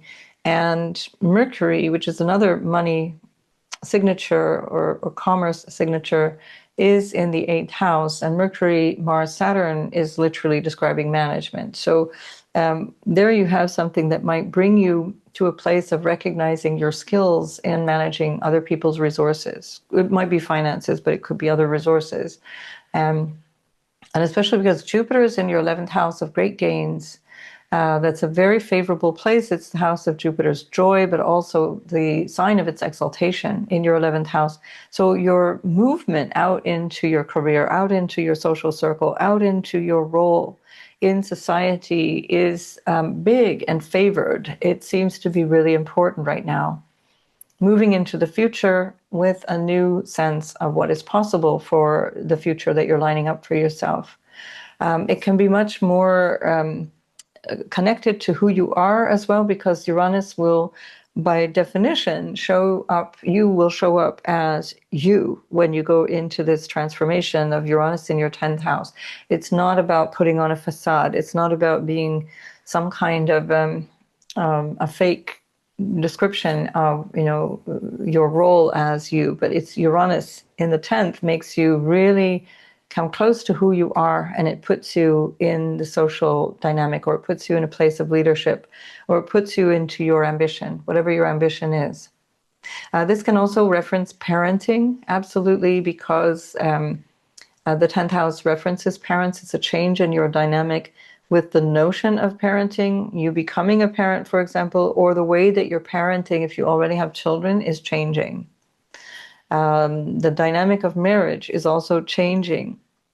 We've got the North Node in your 7th house in a square to this as well. South Node in your house of self. So the way that you're seeing yourself, am I bachelor, bachelorette? Am I married? Am I not married? Am I going to divorce? All of these things can be possible in terms of the change of social status that is being forged here with Uranus going through the 10th house.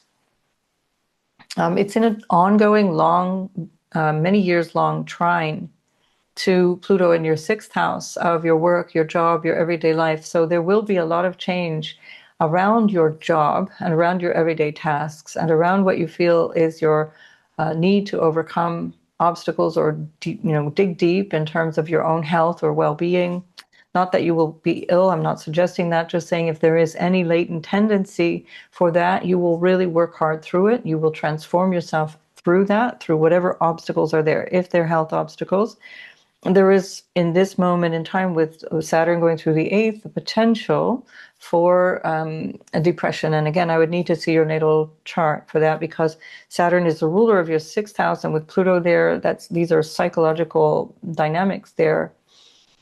So it's just to say, with Neptune, Saturn going through the 8th, Pluto in your 6th, if there is, and your ruler Mercury there, if there is a tendency to feel depressed, or if there's a tendency to sense that you don't feel confident enough in yourself to take on these bigger changes, just ask for help. Make sure you find help. So one of the things with the dynamic of Virgo is that you have this identity as the helper, and you don't ask for help. So this would be a great opportunity for you to practice asking for help. And that doesn't have to mean psychological help or physical healing help or whatever, but I'm just saying this is part of the dynamic that is astrologically showing up. So healing, whatever kind of healing transformation is there really strongly in your 8th house for quite some time. At the same time that your way of showing up outside the front door, in the way that you engage in your own life publicly, is changing dramatically too. So this could also be you becoming the healer. This is you, that's your natural state as well. So this could be that you're seeing, okay, I no longer want to be like at the checkout counter. I want to be a therapist. And this would be you saying, that's who I am. And all the things that you've been doing behind the scenes, which is also very eighth house, are showing up now in terms of your bigger vision. Especially because the sun is in your ninth house at the time of this ingress, squaring that Pluto. So there's a challenge, there's a need to adjust, there's a sense of vision for your identity or the way that you're seeing yourself that is about your purpose, your greater purpose. And the sun rules your 12th house, which is very spiritual. It's very, very much connected to an inner knowing. And that's also connecting you to the 8th house where your ruler is at this time. And also the south node going through your first house is a spiritualizing impact as well. Ketu is a very spiritual planet, or it's not a planet, but it's known as like a graha, the thing that is having an impact on us, having an influence on us. Grahan means to grasp something, and that's what this has been for you since the beginning of 2025. And so, especially because we have the moon here on the south node, there's a way of relating or a way of seeing yourself, a change of heart, a change of mind that is part of this bigger picture of outward change, which is going to be visible to the public. You identify in a different way. I was single, now I'm engaged. I was married, now I'm divorced. You know, whatever the thing is. I was a runaround, taxi driving parent, and now the kids have flown the coop, and I'm now free to do my thing. All of these are potential, social identifications that are changing, but with a real sense of optimism and moving in the right direction, because Jupiter is there, really, really supportive for you in your 11th house at this time. And of course, ruling your 7th house of partnerships, relationships, marital partners, and also your 4th house of home. This could be about moving as well, because when you have Uranus in the opposite sign to your 4th house of home, I mean, for you, you're one of the mutable signs. Everything's changing at this time for mutable signs, the mutable signs being Gemini, Virgo, Sagittarius, and Pisces. And so everything is changing big time because it's the angular houses that are impacted. But for you, it could be specifically moving for work. For example, I'm changing my job, therefore I have to move. I'm getting married, therefore I have to move. I'm getting divorced, therefore I have to move. Whatever the thing is, it would show up in your natal chart. I can't tell from my perch at this moment. I think I've covered it all. And I'm going to have to stop the video here, and I will move my way into Libra later on, because I just have to now see a client, and I will look forward to seeing you all in the next video. Make the most of this, Virgo. And for Libra, Sun, Moon, and Ascendant, your ruler, Venus, is actually escorting Uranus out of your 8th house, sort of out of the proverbial closet, as it were. And for the last 7 or 8 years, you've really been looking at your intimate life, or intimacy as a general theme, emotional, psychological, and sexual. Also what you share with others, money and values, and all the things that you've received from your family, handed down patterns from the family. And now after you've processed all of that, you've now got Uranus trinal to you, which is a lot more comfortable because you can really see it, and it's very supportive. So the change that you're working through now in the next 7 years is really about going in a new direction with your philosophy of life, your faith. You're going to be testing out all kinds of different ways of seeing your role in the world. It's going to be changing your sense of purpose and the higher meaning behind your life. This is something that you're going to be finding sorry, I'm distracting myself with my video up there. I didn't mean to put it there. Let's change that. And so this is going to be shifting your sense of your higher meaning in your life, the sense of what you're actually here for, not just in this moment, but really in your life. What is my life all about? And this will change dramatically over the next 7 years. So you've got a lot of room to play around with this. You might even find yourself in a role of teacher, working through things that are helping others find their path, working through things that might involve, whether it be some kind of religious or spiritual guidance, or counseling of some kind. This can even be legal counseling. Of course, your ruler Venus and Libra itself are very much affiliated with the law and justice and what is right. And then, of course, the ninth house is also astrology. So you've just had a deep dive of 7 years in the eighth house, which is the more metaphysical area of astrology and the mystical schools and the mystery schools of life, meditation, and taboo subjects that seem to be stirring in the undercurrents of the human psyche. So all of that will have been a real focus for you, including your own psyche, including the understanding of what's kind of operating from behind the scenes. And now you can use it. Now you can understand more deeply how other people operate through your own experience of these last 7 years, and maybe reach out in a way that is helpful.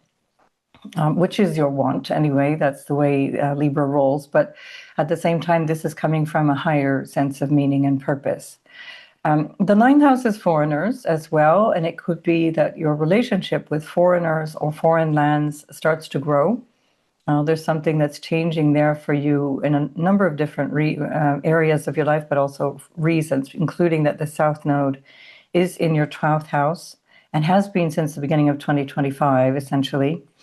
And that's a very spiritual placement. And that's something that you will have also, especially in the last sort of year plus, it will have added to this curiosity about your inner experience of life, your faith, the things that operate from behind the scenes, the ideas and things that you pick up from perhaps dreams or experimenting with substances or experimenting with religions and spiritual groups or anything like that, that is taking you into a journey within. And that has been the theme of these last many years, but it continues to be until July, when the third week of July, when the South Node leaves that part of your chart and it goes into your house of society. So this is all corresponding to how you're bringing yourself more outwardly into the world. You've got also Pluto in your fifth house of how you express yourself. So a lot of what we're seeing in this moment coming forward in early 2026, you already saw in the middle of 2025, really strongly with reference to Uranus from the 7th of July till the 7th of November. And with the nodes, it was all through the year 2025. And then with reference to Saturn, Neptune, as well as Pluto, that was already kind of laid out for you, especially June, July, and August. So you might already have an inkling of what this is, but if not, you still have a lot of time. You still have many months to realize that. And I suspect you will, because this is really tied into how you see your role in the world. It's a bigger role for you now, more visible than it has been over the last many years. And that, again, doesn't have to represent fame. I want to keep emphasizing that notion that being visible is within your context of life. Not everyone has a chart that allows for fame. Not everyone should be famous. It depends very, very much how you relate to the world at large and what your purpose is. And that's what Uranus is going to be showing you in these next many years. So the fact that your ruler is up there in the ninth house suggests that also one of the delights of this particular trinal, very supportive aspect is going to be learning, just learning, traveling, obsessively learning new ways of being, perhaps even things like new cuisines or new lifestyles, new philosophies, new religions, new spiritual engagements, but also with that sense of higher learning. So again, it can be an education in a higher level, like university-style education or something equivalent. Or it can be, again, with reference to religion or spirituality. And in the same sense, Venus, you might know, is not only your ruler, but also references teachers of spiritual guidance or of justice and higher principles. So just like Jupiter, Jupiter is the sort of teacher of the gods, in a sense, the easiest job. And Venus has the more difficult job of being the teacher of the demons. And so that's something that you might be fascinated in as well, both teaching and learning as something that's really calling to you right now. Mentoring, for example, counseling, guiding, helping. And especially with a sense that this has a meaning to you. So it's not just a subject, it's something that is going to promote personal growth. So the ninth house also represents things that are about expanding your sense of self. It's expanding your sense of what is possible in your life. So personal development, personal growth, on all levels is going to be there. I would simply caution not to get too caught up in that sort of human development movement, which is a bit of a trap. It can be a bit of a trap, simply because there's this sense that it needs to be, first of all, paid for, and second of all, that it feels like it's never enough. And with Gemini in the ninth house, one of your senses is that you're somehow never enough, and that's part of the reason why. And when we look to Mercury, which is ruling that ninth house, we see Mercury in Mars-ruled Aries, and with Mars having just come out of that conjunction roughly a week before. Actually, it lasted into the week before, and it's still very much a part of this moment in time at the ingress of Uranus. And so you're really fired up about something in relational dynamics. And so you might be feeling that there's a need for you to somehow better yourself, improve yourself, step up the game in some way. And I would just kind of sit with that for a while, because that can be a trap where you have this sense that, you know, somebody else needs something from me in a different package. And is that really true? Is that something that is actually the story? Or is this what you're trying to, how you're trying to reach the individual, or how you're trying to reach the ideal? Just be careful of falling into that trap. That will depend on your natal chart, on the age you are, and all these other things. But it's worth just bearing that in mind. You're definitely here, especially from this point on, really strongly from 2025, but all from now, it's really 7 years straight up, where Uranus is trining Pluto for much of this time. Whether or not they're exactly in orb, they're still in a really strong trine to each other. And Pluto is in your fifth house of self-expression. And then with Uranus in the ninth house, it's really taking you out from this place of, this is who I feel I can be, or how I want to be, and this is what I want to learn or demonstrate or experience. This is the reason I'm alive. And so you might find this time extremely, a little bit personally threatening, in the sense that you may not be comfortable or accustomed to really stepping out, really being out there. But with Jupiter in your 10th house, it suggests that that's really supported right now. And Jupiter is exalted in your 10th house, and each passage of Jupiter will be the same kind of message. So every 12 years you get this message, but you're getting it with a huge boost as well, where Pluto and Uranus are trinal to you. There'll be every single time that some planet, whether it's the moon or Mercury or any other planet, comes into the first 5 to 7 degrees of your first house between now and 2027, you're going to be personally involved in that unusual basket formation, which is coming very strongly through June and July of 2026. And that's going to add to this desire to change, because then it puts you in this grand air trine. And if you natally have planets between, especially between 0 and 6 degrees, actually, let's push it into 7 degrees if we include 2027.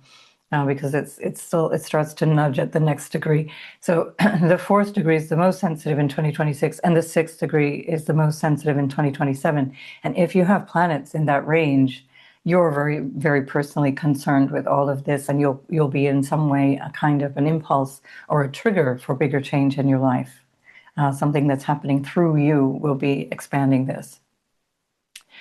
Equally, because Mercury, which rules your 9th house, is there in the 7th house with your exalted ruler Saturn, and Mars is also there, lots of a sense of desire, a sense of real needing to connect with somebody in a particular way, or somebody wanting to connect with you in a particular way.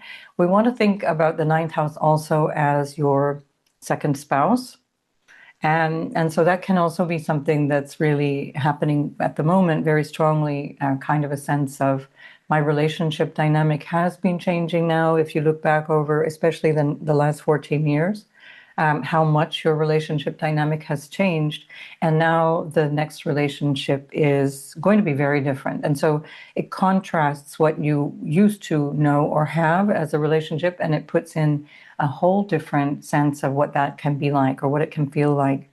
With Uranus, you tend to come closer to who you really are. So it's much more about finding yourself through that. So you're finding yourself through relationship, finding yourself through love, with Pluto in the 5th house, maybe through children. Mercury also represents children. Pluto in the fifth is also in the house of children, the house of romance and love and hobbies and stuff like that. So you're finding yourself through all of that. And that's actually a really big task for Libra throughout life. Often the Libra dynamic is to be all about other people and not realize how much what the price is for yourself to be paying to accommodate a lot of other people's stuff. And this would be an opportunity, especially with that Aries stellium that's happening at this ingress, to really look at how you're engaging with other people and find that clarity, which will be there in the second half of April, but which lingers into May as well. And then that opportunity of clarity around who should be in my life and who shouldn't. And Saturn is already helping you with this since 2025, but also continues really until April 2028. Saturn takes 2+ years to go through your each house, so your seventh house in this case, your relationship sector. That can be with reference to business as well, business partnerships and things like that. So it's a very big time for you. But the really interesting and delightful thing is that your ruler is there with Uranus, and that has been the case last year too. It was the same in July last year. It was July the 4th, Venus and Uranus met July 4th in 2025, and then this year they meet on the 23rd of April, and then Venus goes into your ninth house, then followed on the 26th by Uranus.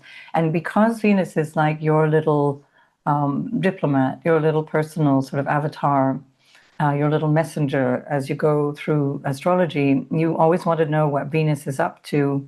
And this is going to be something that will really bring you out into that ninth house vision of something bigger is there. And that can also be, again, with a connection to your faith and what you believe in. You might be finding a new teacher at this time. You might be finding a new school of thought. You might be finding new people that share those ideas with you.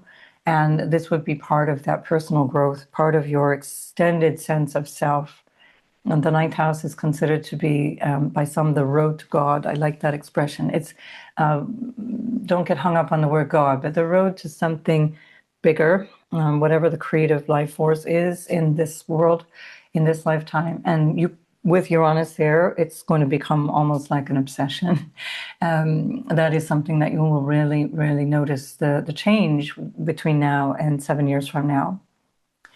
And all of it, by the way, nourished by the previous 7 years. So all of the churning and looking inward and all of the understanding of the deeper aspects of yourself and how you relate and how you connect deeply with people, how you show up in an intimate relationship, how you perceive your value through the eyes of others, and even on a literal sense, finances and things like that. All of that is now it's kind of a steady foundation for what's coming as you go forward into the next 7 years. So you want to take that understanding, whatever you understood in the last 7 years about your deeper motivations and psychological desires, but also perhaps wounds and issues around your intimate life or around your, let's say, parental dynamic and the childhood, any traumas or any difficulties in childhood. All of that is like fodder for this this energy of change.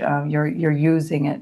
It's the compost, the mulch that you're using to grow in this next phase. And as you grow, you're growing out into your life. And again, it doesn't represent fame specifically. It represents the more active participation in your life, which is really strongly indicated for you now.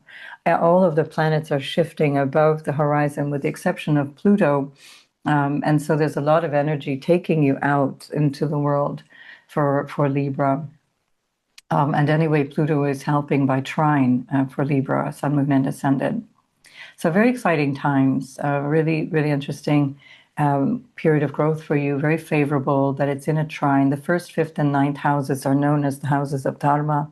Dharma is your purpose, it's your sense of why am I here, but it's also the righteousness of why I do what I do, understanding that there's a framework that's constructive and there are ways of doing things that are not so constructive. And that's the 159 axis. So lots of personal growth on the path for you here for many years to come, Libra. Right, and that of course, immediately is including whoever you're doing it with. Whoever is there on the path with you is significant right now. So make sure that it's the right person. Make sure that you're seeing them clearly. And with that Neptune in the seventh house, beware of any projection onto another. Be crystal clear. What are the red flags that are there? If there are any red flags, then just take a breather, step back, and see how things unfold without pushing things. All right, I think I'll leave it there, Libra. There's lots more to say as we go through the months and years ahead. And I wish you all the best. See you in the next video. So for Scorpio, Sun, Moon, and Ascendant, you're having this in the very Scorpionic 8th house. So that's an energy that's quite familiar to the energy of Scorpio, which is about all the things that are hidden from us, things that we are more intimately connected to, or things that we want to hold a little private, a little secret. It's one of the secret houses. It's one of the houses that where we are sort of in our own experience of life without wanting others to interfere, or only intimate others. We don't sort of open the door wide and let everybody in. One of the reasons that Scorpio is more comfortable with this 8th house, these taboo issues and the issues that might have to do with secrets or sex, drugs, rock and roll, the deeper stuff, the murkier things of life, is because Gemini is on the 8th house, and Scorpio is quite happy to talk about all those things. That's quite literally what that represents. And so you're actually going to be perhaps an agent of change for other people. We see Jupiter trinal to you up in your 9th house, incredibly good dignity up there for you, expanding your sense of maybe your desire to learn or teach or help others, counsel others, be there for others, learn more, learn. And also the North Node is in your 5th house of how you express yourself, which also includes expressing your love, your joy, your romance, children, anything to do with that. And so there's a strong tie-in here with the 8th house, which is that intimate part, but also learning from the background, or learning from the masters, learning from tradition, learning from things that are a little bit hidden, like the occult. Literally, the word occult means hidden. What is hidden? And that's the 8th house. And so all things hidden can include psychological things. And we also have Mercury, which rules that 8th house, with your ruler Mars in the 6th house of illness, medicine, some kind of, whatever the treatment is, or dealing with illness, and especially crisis, illness through crisis, acute illnesses. So not to say you will become ill, but what I'm suggesting here is that you might find that you become really interested in these topics. You become really interested in the topic of healing, the topic of medicine, the topic of how the occult serves the human growth potential, how psychological therapy or other types of human psychological understanding help you personally or others through you, because this seems to be a very strong marker right now. It could be that you're actually having to care for someone else. With Mars in your 6th house, there's quite a lot of energy there that suggests that there's a role for you in caregiving. That would especially be true if you are born with this signature, but it's still there all the way through middle of May.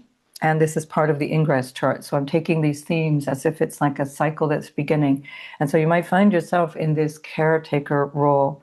And equally, the Sun, which is the ruler of your 10th house, is in your house of relationship.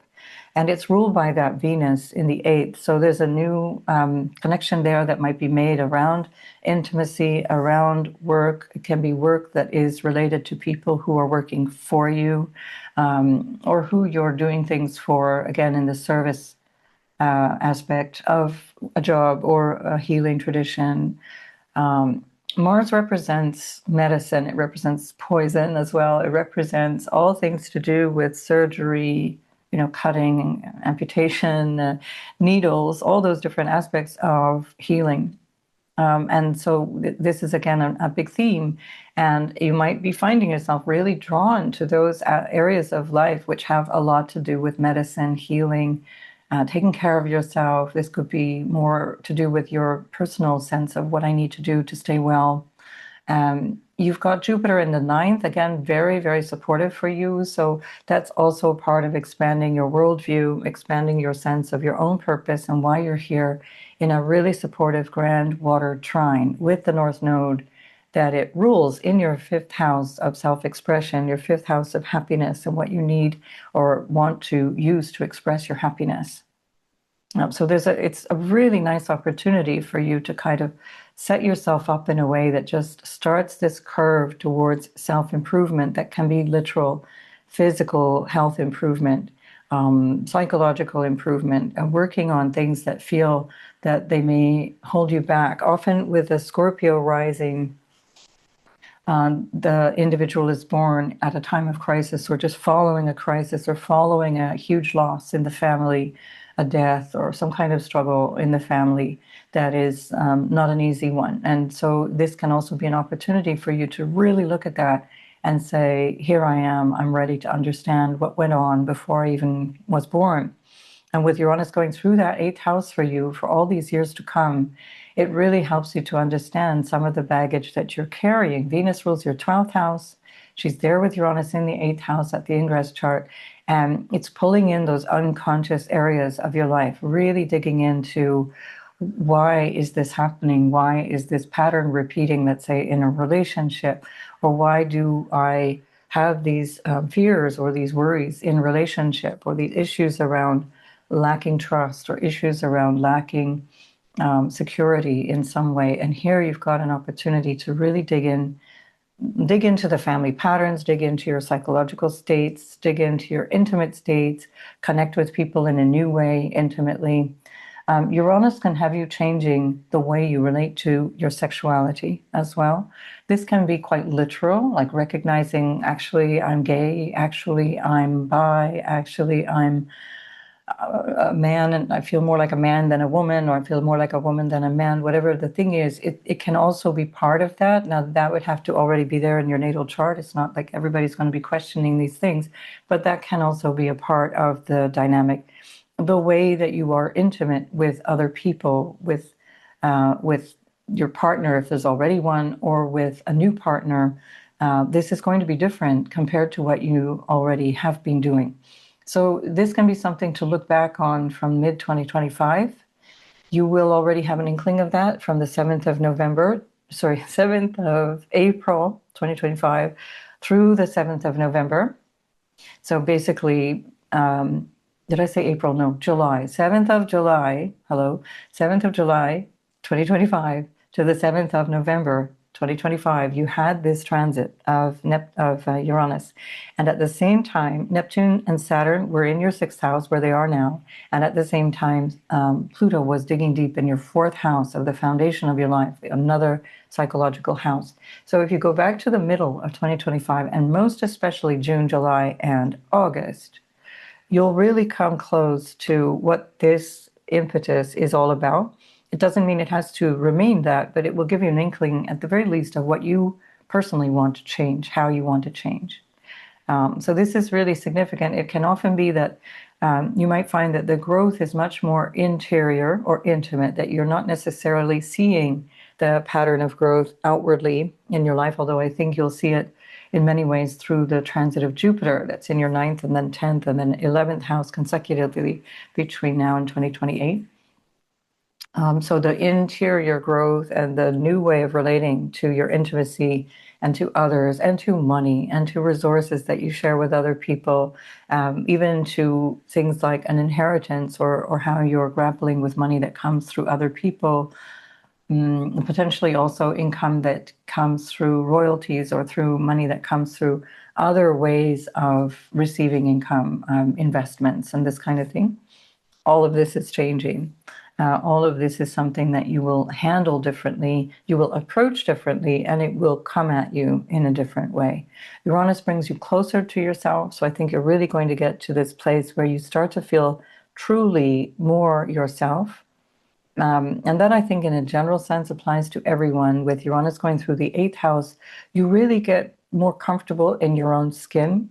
You really get much more comfortable in the way that you feel about yourself, about life, how you're moving about life.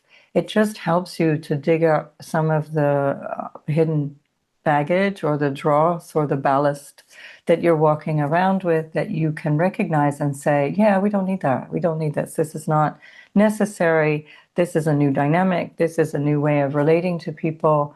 That depth of relating becomes something, I think, that becomes part of your signature as well in so many ways, where you're able to, even to the extent that you might want to, work with that as a profession, as a way of working with other people, not just in a kind of interpersonal level, because your ruler, as well as Mercury, the ruler of your 8th house, are really strong together with Saturn in your 6th house. So this could be a turning point where you really see yourself and your role with other people in terms of your work changing, or in terms, again, of the healing dynamic. Scorpio has a healing dynamic. It's not often spoken about, but the Taurus-Scorpio axis is very much about healing and medicine, and, like I said, surgery and stuff. Taurus is like the plants and the plant-based medicine and the hands-on healing and the massage and all that stuff. And Scorpio is much more around like the potions, what you're the alchemical processing of the plants or the medicine and all that kind of stuff. So it's very, very much connected in the healing sense. And this can be something that really wakes up in you, really comes alive in you. It also, of course, the 8th house represents all aspects of crisis, dealing with crisis, dealing with things that come up, perhaps through relational dynamics, perhaps through financial dynamics. Because it's the 8th house, this is part of the signature that I mentioned that is part of every Scorpio's life. It's one of the reasons that in the case of Scorpio, most Scorpios are actually the person you really want in a crisis. And so here you might find that you end up in different situations, which you might describe as a crisis, but it will come in a way that is just unavoidable. It's just like, this is happening, got to deal with it. This is this is now the new standard. This is the new way forward. So the Sun and Pluto are squaring at the time of this ingress. Pluto in your 4th house, the Sun in your 7th house of relationship. And Pluto has been in your 4th house for 3 years already. And now it's trining or being trined by Uranus and Venus in your 8th house. And all of that together really suggests a different foundation for relating. And that can be for, marriage, a new way of being in a marriage, or a new way of being in a love relationship. And again, new is new. It's not good or bad, so that's entirely going to be reflected in your own chart. I can't see that from here, so please don't ask if that's good or bad. And so the Sun in the 7th house rules your 10th house. So whatever this is, this can be a real modification or change or a different stage in your social status, in your work status, in your goal, your ambition. Ambition can be both with reference to your career ambition, your professional ambition, or your personal ambition, but also to your social ambitions. Changing your marital status is a social status. It's a social change. And this can be one of the things that's coming up for you, because these are angular to you. So Uranus is hidden from Scorpio. So in the 8th house, that's known as the hidden house. 12th house is another hidden house. The 4th house is a hidden house. And that aspect of your ruler in the 6th is also hidden from you, in that sense that it's not easy to see. These are known as inconjuncts. And that inconjunction can cause a need to really dig deep, really look within, something that you need to introspect on, something that you need to work with, that may require a certain amount of personal adjustment. That doesn't mean that everything has to be changed from in terms of your life, but that there will be anyway lots of nudging towards change. And as I said, it's probably not going to be directly experienced by others. It may not be directly visible to others unless the change is in your career or in your social status directly. But nonetheless, there's going to be a lot of deep healing, a lot of attention to that, a lot of attention to how you show up every day, how you tackle, like I said, crises or issues that need to be dealt with in a way that feel really important, that feel really perhaps challenging even. How else would this show up for you? The South Node is in your 11th house, so this is going hand in hand with a change of a vision for your future, change in your sort of future goals, as it were, the things that you had thought you might want to do. And that's been since the beginning of 2025. And much more of your attention is coming up to yourself, your own expression of life, your own expression of happiness, creativity for sure. And again, your ruler in the 6th house might be turning your spontaneous or inner desire for having more fun in your life, or showing more creativity, or having kids in the ultimate creative act, for example, into that day-to-day activity. It's like, this is the thing now. This is what I do every day. And of course, there's nothing like having children to disrupt your intimate life. And there you get your Uranus in the 8th house again. So keep reminding yourself, I chose this. And then the opposite can be true, that your children are there, they're leaving home, or I don't want kids, no way. Whatever the thing is, it's going to be a change in the dynamic of how you're expressing yourself and your own needs. I think I've covered it there. You've got Black Moon Lilith in your 1st house, so there's something that you're annoyed about, maybe not being seen in a particular way. I suspect that this would be also what your ruler Mars is trying to rectify in the 6th house. You might need to make more noise at work, or in terms of what it is that you want in your everyday life, or you might realize you're kind of annoyed at the way that things have been shaping up through you, not to you, but through you, and something needs to give on the everyday level. And again, I would need to see your natal chart to know more about that. So I think you'll enjoy having Uranus go through your 8th house, because you do love digging deep, trying to understand, get to the root of everything. That's your natural zone of curiosity about, why is this happening? How did it get here? How did this occur in my life? Why now? Uranus is going to be right on it. So you're going to have a great time trying to understand all of that. Okay, Scorpio, I'll see you in the next video. Sagittarius, Sun, Moon, and Ascendant, you're having quite an adventure going on in your relationship sector. Lots of room for growth and change with your partner, whatever that represents for you. Is it a business partner? Is it a life partner? Mercury is ruling your 7th house as well as your 10th house of social status, including like marital status or work status, career status, ambitions, and all that stuff. So whether this is about an intimate partner or a work initiative, Mercury is here in your 5th house of self-expression, entrepreneurial energy, adding a lot of juice to, in a trinal way, a supportive way, to your personal goals. So we've got Mars there in the house that it rules. It's a Mars in Aries, its own sign, which is trinal to you. And the Sun is in your 6th house of everyday work and the things that you need to get done, the things that you want to change perhaps in your work area. So you've got the career area, which is the 10th house. That's the vision, or that's your ambition. That's the sense of how I'm reaching out into the world. The 6th day is the schlepping. The 6th house, rather, is the day-to-day stuff that you're doing. It's the stuff that you have to grapple with. It's the everyday tasks and the obstacles that you need to face.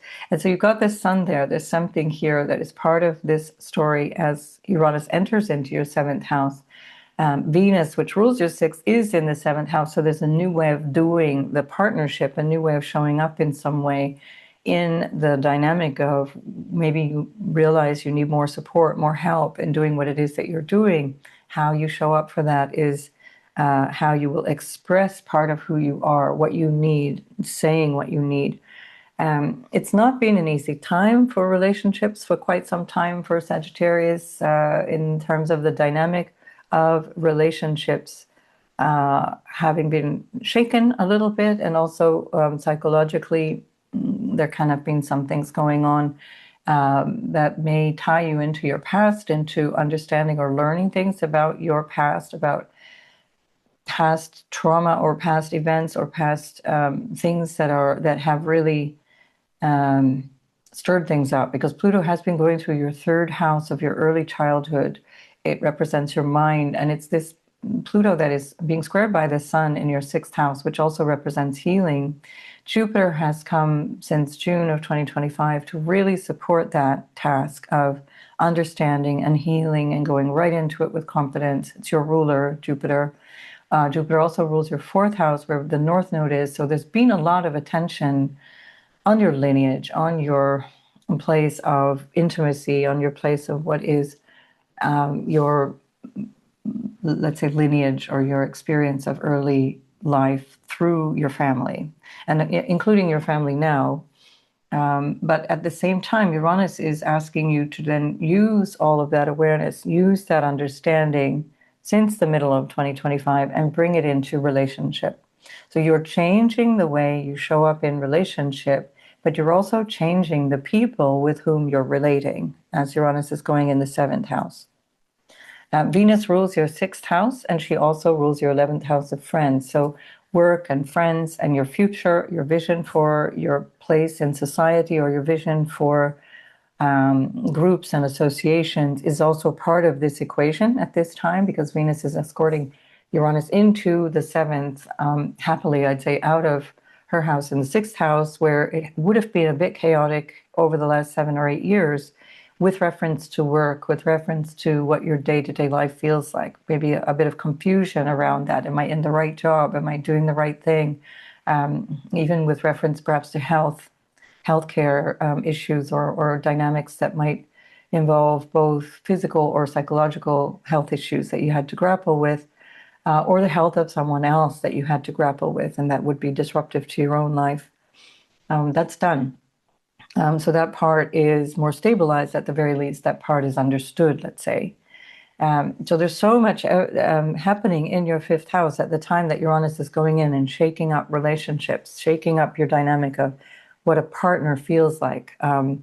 Is there going to be more of a sense of you're bringing change, or your partner is bringing change to you? Is there a distance between you and the partner that's actually suitable for both of you? Is there a need for more space? Has there been some level of integration in the relationship that you're recognizing isn't really working for you at this stage of your life or in this stage of the relationship, and you just need a little more room in the relationship? Or you need to, shape the relationship differently. This can also come through the way that you live, because the North Node is in the 4th house, and maybe you're starting to think, well, actually, what if we, lived in a different way? Either we come together in the home, or we go away. And, some of us, at some of the time, I go away for several months at a time, and then, or we can live in different ways, different houses, different countries, whatever the thing is. The partnership energy can change for you. And it's based on both the individual who's going to be showing up differently, or you showing up in the way that you relate. And both can be true.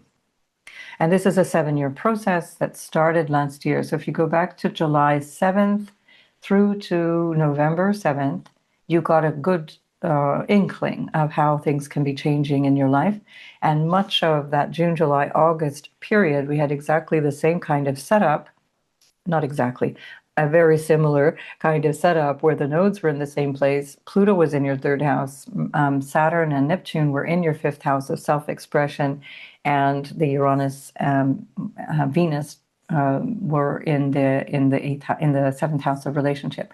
And that was especially in July, because Venus and Uranus met in on the 4th of July at the end of your 6th house, and then entered in to the 7th house within a couple of days of that. So from the 7th onwards, Uranus has been there.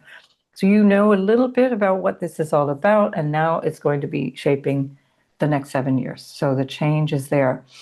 With Uranus, there's a sense of things happening in unusual ways, unexpected, or sort of almost instantaneous ways.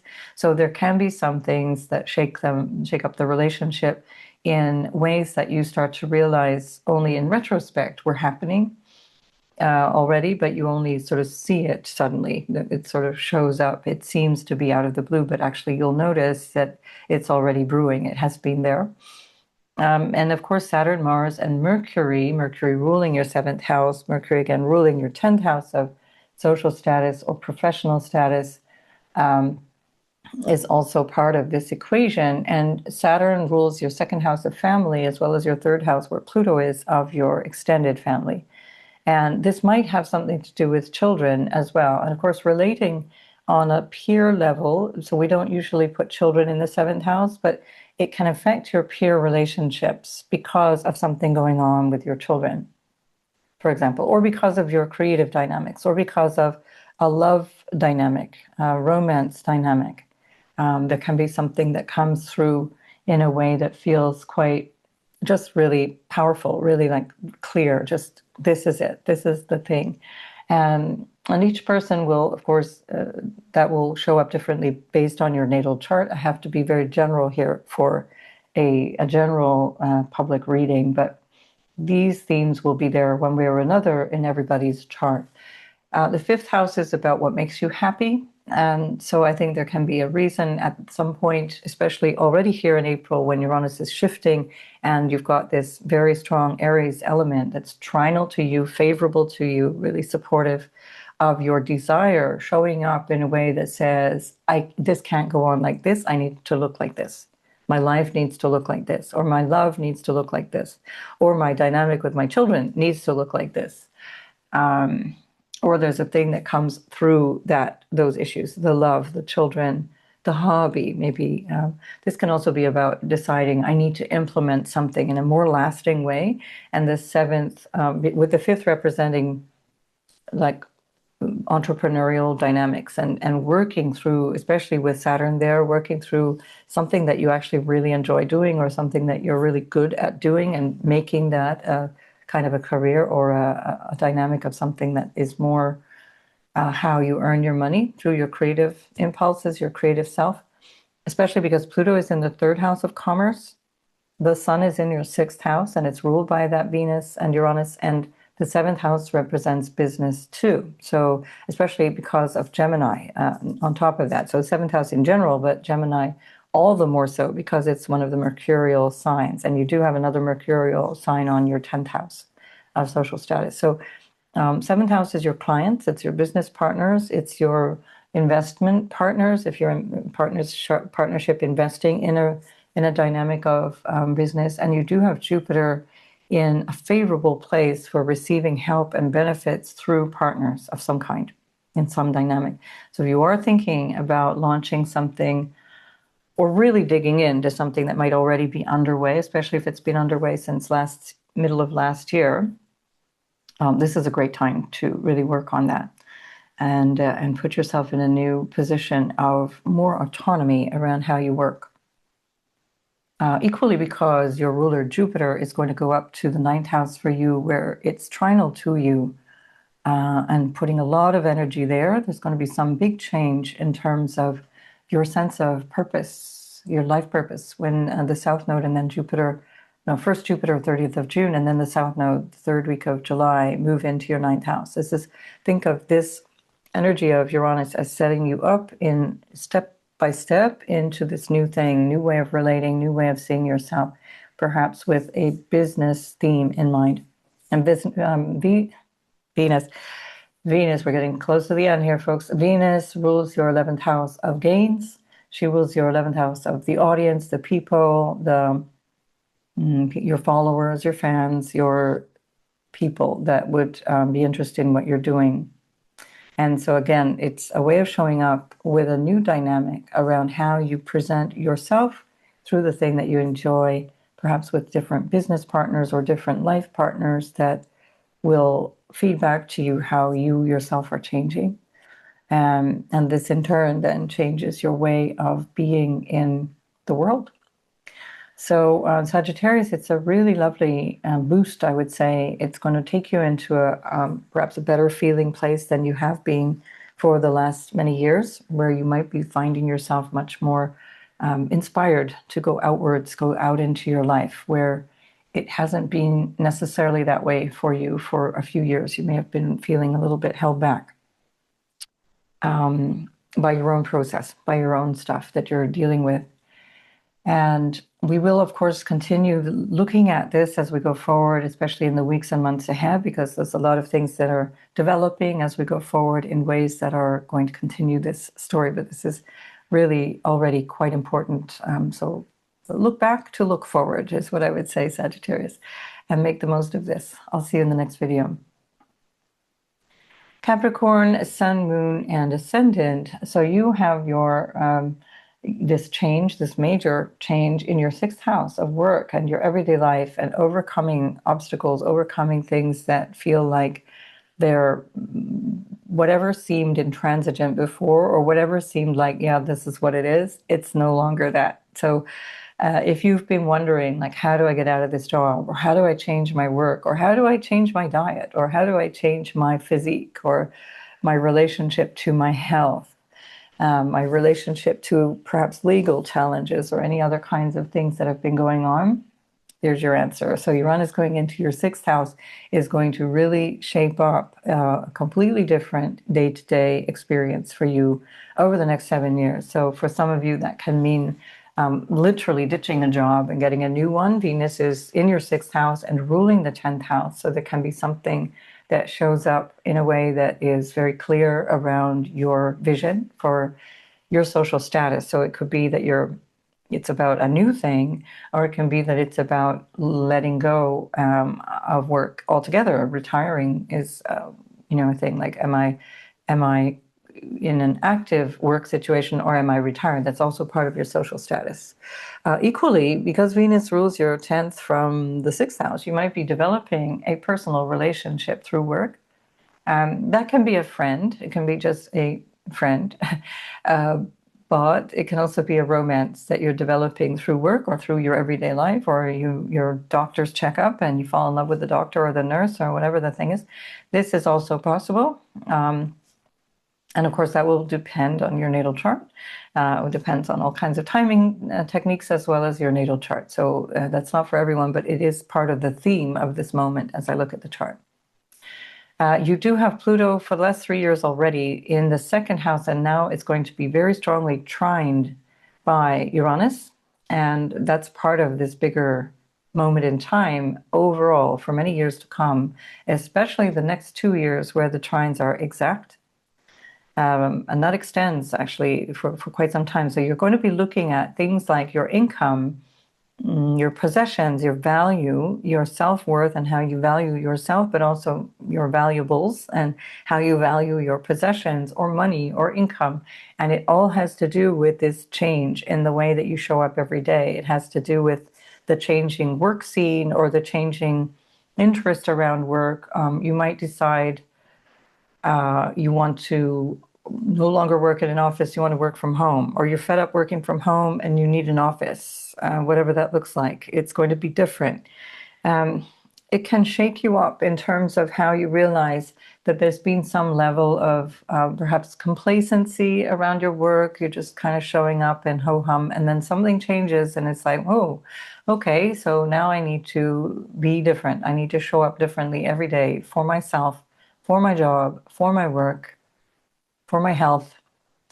It can change your attitude to your diet. I'm not saying you should be dieting. I'm not saying it that way. I mean the way that you eat. So the things that you consume. Pluto in the second and Uranus in the sixth can change your relationship to food, or anything that you consume.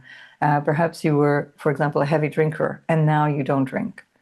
You didn't drink before and now you're drinking, whatever the thing is. Things can change in that dynamic, changing, and again, based on your natal chart, based on what's been coming up already. Some of this you will already have an inkling around since last year, mid 2025.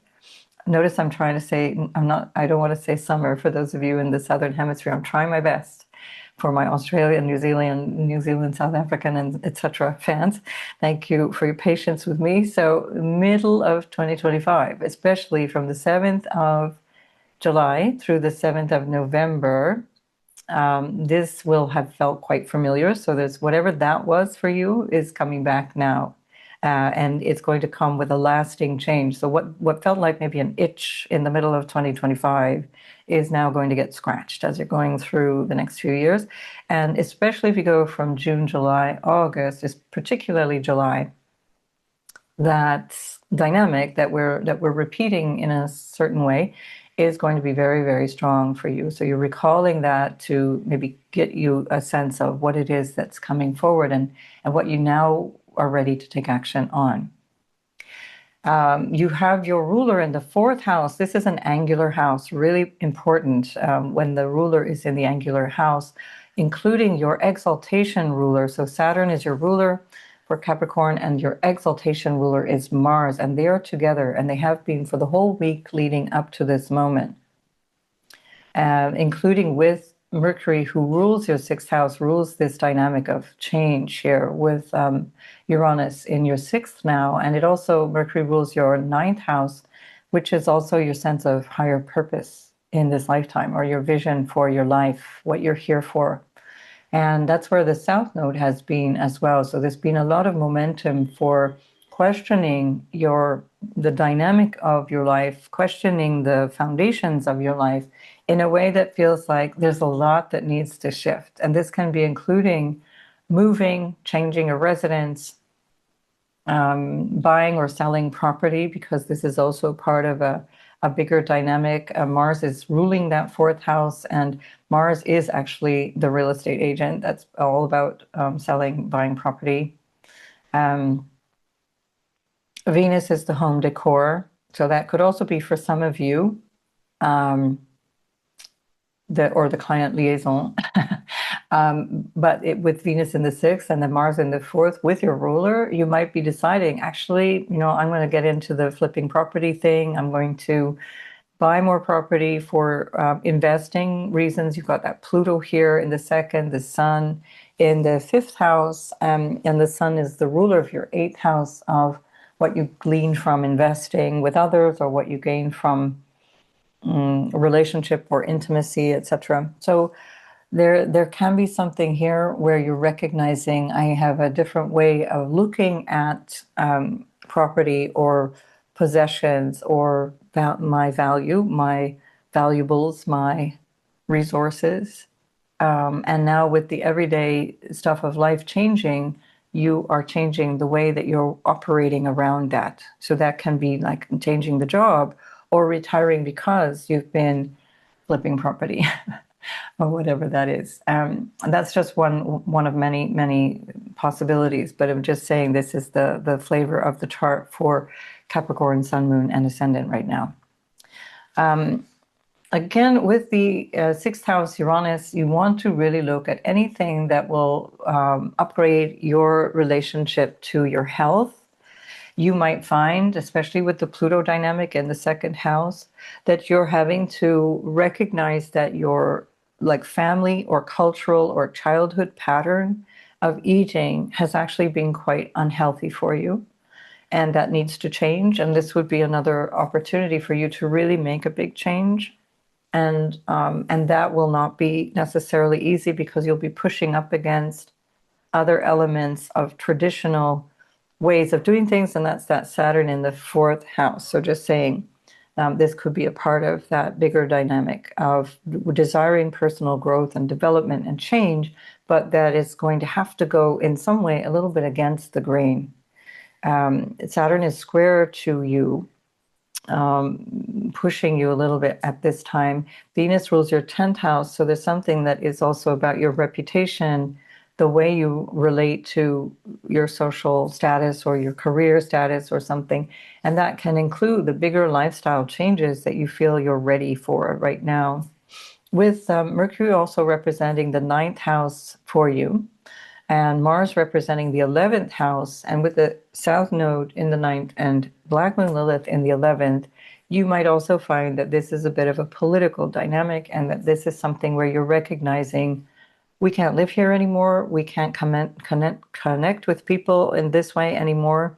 My day-to-day relationships with colleagues or with the people in my life or the people in my family need to be looked at, and they will change. And that can be as a result of you changing your ideology, you changing your political beliefs or your religious or spiritual beliefs or your way of seeing life itself, because that's part of this bigger arc of the South Node going through your 9th house, which is since the beginning of 2025.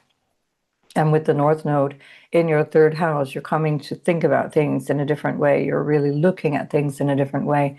And Jupiter from your seventh house is changing also the dynamic of relationships. And when Jupiter is in your seventh, especially in very strong dignity, you really are very clear who should be in and out of your life in a way that is supportive of you. So if you're shedding relationships or if they're falling away, it's going to bring benefit to you. So either the people who are in your life are beneficial to you, or you realize they shouldn't be in my life, and that's fine because it's better for you. So the fourth house is also your psychological nature, things going on psychologically. If there's been some churning around that, if there's been some challenge around that, and maybe a tendency to feel a lot of anger or depression or just out of sorts, not happy in your plate, as the French say, pas très bien dans ton assiette. If you're not feeling that sort of baseline happiness, I would check for depression for sure, because anger is an unexpressed depression, and this will come to a head in this particular moment. And then Uranus in the sixth house can be that thing that says, I need help, I need to go, I need to talk to somebody. Or is it about a potential for a lingering issue that has come to a head, and now I need to be open about my health condition. I need now to find a different way forward. Perhaps you've been using one medical treatment and it's not worked, and you go to a different one. You had one doctor and you find a different one. One system, you find a different one. So this can be how that will shape up for some of you. And again, I'm not forecasting illness. I'm just saying if this is there, you already know it, and this will be your opportunity to make a huge leap forward, a huge change. Whatever is going on here, we know that Uranus is changing the everyday experience of life. Equally, you might find that you have some change in the dynamic of pets. You may not have a pet, and you might decide, we need a pet. This is the kind of thing that Uranus will do. It'll change your everyday responsibilities and life. And so you might actually find that either you have a pet and that pet disappears for whatever reason, or you decide this is the time to get a pet. This can also be really a big part of this transit for you as well. And that wouldn't be uncommon. That would be the sixth house is domesticated animals and the pets pets that kind of hang out with you day to day, that are in your daily space. Maybe you want to get chickens with the Pluto in the second house, and you're like, no, I need to get my own eggs, stock up on eggs. And Saturn in the fourth house saying, yes, we have to prep. We're going to be preppers. So then you won't get your backyard chickens. Maybe that's part of that for Capricorn. For the rest, I don't know, because I would need to see your natal chart. And I think we've said enough here to give you an idea of how your life will be shaping up. And also be creative, allow things to be spontaneous and different. Deal with any health issues if they're there, deal with mental health issues if they're there, deal with family, lineage, inherited patterns if they are there. This is your opportunity to find the way to get to the solution, which is going to be very encouraging.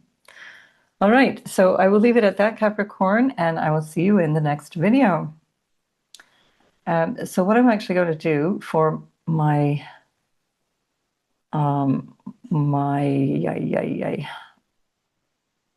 right, let's see. I'm going to just take the chart back for the Aquarians, because I want to actually have the actual chart, since you were, in fact, there we go. You were, in fact, on the ascendant, if I remember correctly. Why are you not there? Oh, I see. Okay, it's not going to work. Never mind. Okay, here we go. So there we are. Yes, it did work. Right. So for Aquarius, Sun, Moon, and Ascendant, I'm nearly there. Uranus is going in your fifth house, and it's there in a trinal aspect to you, which is very favorable. This is change that you want. It's change that you're ready for. It's a way of showing up in a creative, freak flag flying way that you are just super excited to express something different in your place of self-expression, creative expression, romantic expression, connection with your children. The lives of your children or the idea around having children will be stirred up in some way that activates this new way for you of showing up, of showing your love, of showing how you connect with people and with life itself. This is all happening while your ruler is in the third house. So your ruler traditionally is Saturn. Uranus is your modern ruler, and I don't tend to use the modern ruler, but if you want to, you go ahead. That's adding the emphasis to what I'm saying here, but I tend to think that these are collective planets that influence each of us in our unique ways, but that remain a collective shift. Saturn, however, is something we can really work with. It's something we can really use as a timing tool, as a way of understanding the sands that shift in the individual lifetime. And here Saturn, your traditional ruler, is in the third house of communication, extended family, siblings, neighbors, neighborhoods, your willpower, your courage. It's all about action. The third house is all about action, and Mars rules your third house, so it's quite literal for you. You're a busy beaver, and Mars is there with Saturn, your ruler, and Mercury, and they have been there together for the better part of a week before this event. So you're already kind of looking at this new goal, this new vision for how you want to connect with people, how you want to fit into the local space, how you want to commute, because travel issues will be an issue for you right now. Maybe you're realizing there's something here about a new romance, and you're thinking, where should I live if I'm in love with this new person? Or, where will we end up? This can be quite literal because Venus rules your ninth house, which is Libra, and she's in your fifth house of love. And so that pulls in this theme of distant lands or faraway places, or a foreigner, for example. You might be falling in love with a foreigner. And also Saturn rules your 12th house, which represents also faraway lands and foreigners and people at a distance. The North Node, Rahu, also represents foreigners, and it's in your second house of your values. So even if it's not an individual or faraway place, you might be finding that now you're expanding your awareness to ideas that are different, ideas that may feel foreign. There's something about this energy of the way that you're thinking, the way that you're communicating, the method of communication, as much as how you're thinking about things, is really a big part of this story. It could be, for example, if you're an artist and you have a medium, your medium is, I don't know, oil.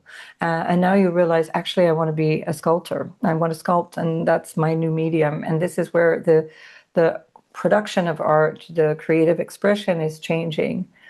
Venus is the exaltation ruler of the second house where the North Node is, and that's about your aesthetic. It's about the way that you approach fine arts and beautiful things and all the creative impulses that come through you as you express your voice, your sense of self. It could be literally your voice. And you might be looking at that in a different way. Or maybe, again, if we're thinking about the voice, it could be, pardon me, speaking of voice, I'm talking too much. It's you as a musician, it's you as a singer, it's you as a creative, and this is going to change the way that you show up through your creative stuff, through your creative dynamic. Hang on just a sec. Keep my voice going till the very end. And this can also be the way that you're learning skills, you're developing skills around these things, because now you realize, I actually want more of the creative stuff in my life. Hang on just a minute. Okay, sorry about that, Aquarius. So we're back. The other creative dynamic that is here, and that can also be an expression of connection with people in some kind of exchange, is the business angle. And because you have Pluto in your first house, one or another way, this shows up as you needing to change. And that's already been going on for 3 years. But now what's happening, you're kind of getting used to that feeling of needing to change now. especially if you have anything between 1 and sort of 6 degrees of your sign for Aquarius Sun, Moon, or Ascendant. And now with Uranus coming into the 5th house, there's a support for this change. There's a support for this new creative expression that can be a business situation, a business idea. Jupiter rules your 2nd house, where the North Node is. That's all about money, resources, possessions. It's your family. It's everything that supports you. And the 6th house is your work. And you have, and where we find Jupiter, so Jupiter is giving you a lot of work or a lot of focus, let's say, on work or your health, focus on all of those things. And then the 3rd house is where we find Mars in its own sign. Mars rules your 10th house of your social status, your career, your personal ambition, your professional ambition, your social ambition, and that can be something where you're recognizing, actually, I really want to take a role in business, or I want to start a new business. I want to engage in more sort of interactions with people in my community. This could also be political. Venus rules your 9th house of politics, and 9th and 11th house are politics houses, ideology, your faith, your belief system, the way you express that, the way you reach out into the public. And Jupiter being in your 6th house can also have you kind of go in that direction. And then Venus in your 5th house with Uranus, which, by the way, go back to last July 2025, see if what was shaping up now has already its seeds back then. And then the Venus pulling from the 5th into the 9th can be where you're looking at, working in such a capacity that you're actually bringing your vision, your ideals, your ideology, your faith, your spirit, your religion, all those different things into your whatever this creative project is. Fame is often seen by the 5th house. That doesn't mean you're going to be famous. It's just the part of the theme. The 5th house is where you're the entertainer, you're the sports figure, you are the creative, and the 11th house is the stage for that. So again, there's a tie-in between your 6th house of your everyday life, your sort of what you're doing now, what your focus is on now, and that's affecting your 11th house, which also represents the future. So in a very basic way, whatever it is you're focusing on right now is impacting your future. We can say that with confidence.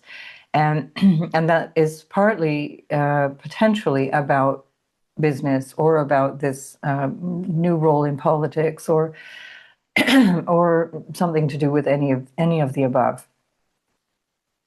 The 3rd house is also writing. And Venus in the 5th house can express what you need to write, and it publishes in the 9th house.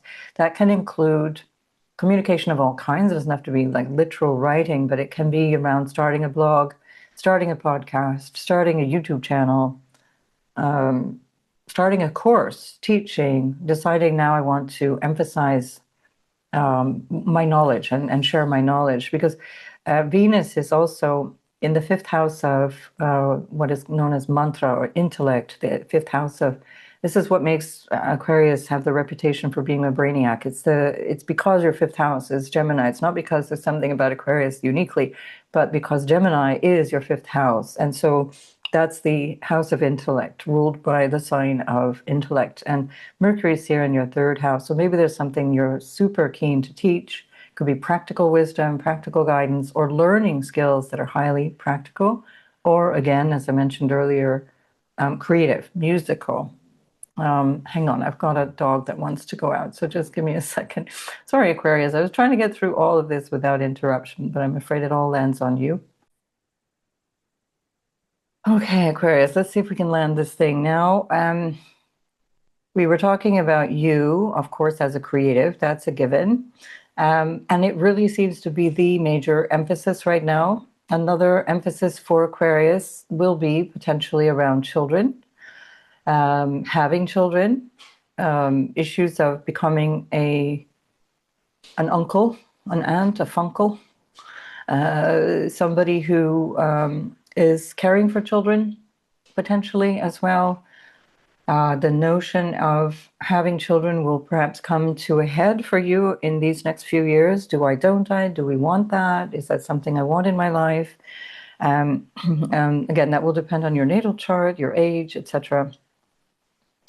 And potentially around grandchildren as well. The issue of grandchildren can arise as Venus rules your ninth house, as Uranus goes into your fifth. So it's maybe your children having children. Puts a lot of activity in, again, the third and sixth house for you, which is a lovely way of being busy. What else is going on there? So also Neptune in the third house, being involved in this story and an ongoing involvement,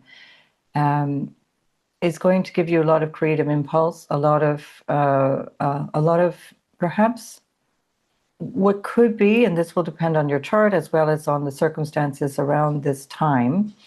But overall, being careful about confusion in communication. I would say being very careful around integrity in communication. Integrity in how you connect with other people, integrity in terms of the contracts that you engage in, integrity with reference to the people around you, with your siblings. Neptune can lead to some problems around those areas. And of course, if it's used in a conscious way, then it can make you more aware of your creative side or your creative impulses or your potentially spiritual impulses and make that more important in your everyday experience and in your everyday life. You have the South Node in the 8th house as well, which is very quickly going to be squared by Uranus and squaring Uranus for many months to come in the middle of 2026. The North Node in your 2nd house. So there's something about money, income, the money you share with others, things that can come through a change in where you feel supported or otherwise. You might find yourself in a position where you're really having to pick up the slack and not finding the support that you used to find from your family, from your work, from the income that you used to have, or the need for a new income. The 11th house that Jupiter rules is also, so both of your money houses, the 2nd and the 11th, are ruled by Jupiter. And that's in the 6th house. So you're working hard for money at this stage, or you're focusing hard on money, we could say, one way or another. And so you might be strategizing around this, new contracts, new agreements, new ways of connecting with people around that. Third house is literally the marketplace. So at the time of this ingress, as you saw in the introduction, please watch the introduction. Pluto is being squared by the Sun in your 4th house, which is ruled by Venus. So, of course, Uranus just came out of your 4th house. So whatever feeling of instability or unsettledness, or it's psychological or sort of emotional instability or unsettledness, is going to be more comfortable at this point with Uranus going in the 5th. And the Sun is there in a way that is just showing you where the interest is at this moment. So it can be that you're putting a lot more attention in the activity, but with a reference to becoming aware how much you have changed in terms of what is your foundation in life, or what is necessary for you. The Sun represents your 7th house rather, of Leo, relationships of all kinds, business partnerships, and that's in a square to Pluto in your 1st house, which opposes all of that. So there's something here that you're becoming more aware of, either around life partners or business partners, or the manner in which you are operating in those areas, as well as, of course, with whom, but especially the manner. And that's coming to your awareness. And so that 3rd house can be a real tool in terms of modifying your communication, speaking up more on your own behalf, being more proactive around what you want and how you want it and how you achieve it. And all of that will have an impact on your relational dynamic. Both the 3rd, the 7th, and the 11th, all 3 of those houses are social houses. So this is about connecting with people in a different way on so many levels. But it's coming through a sense of this is what you need and this is who you're becoming. So it becomes more like authentic connection with other people, No more time to waste on people that you don't want to connect with. Don't argue with idiots, would be a short way of saying this. Yeah, I think we've covered it. I think that's all that's needed. So you just, be you. This is you really embracing yourself. With Uranus going into the fifth house, being much more far out maybe than you have been up until this point. So Aquarius is not always that far out, like wacky Aquarian figure that often Aquarius likes to identify as. Often they're hyper conservative, and this would be a moment where you break that pattern.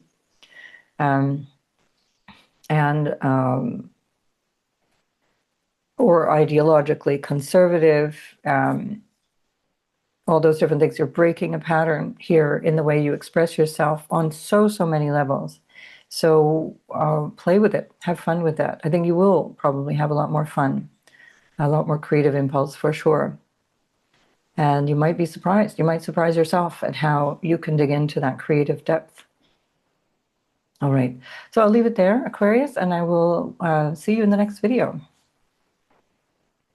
Pisces, Sun, Moon, and Ascendant. So all of this change is in your fourth house. It's a foundational house in your chart.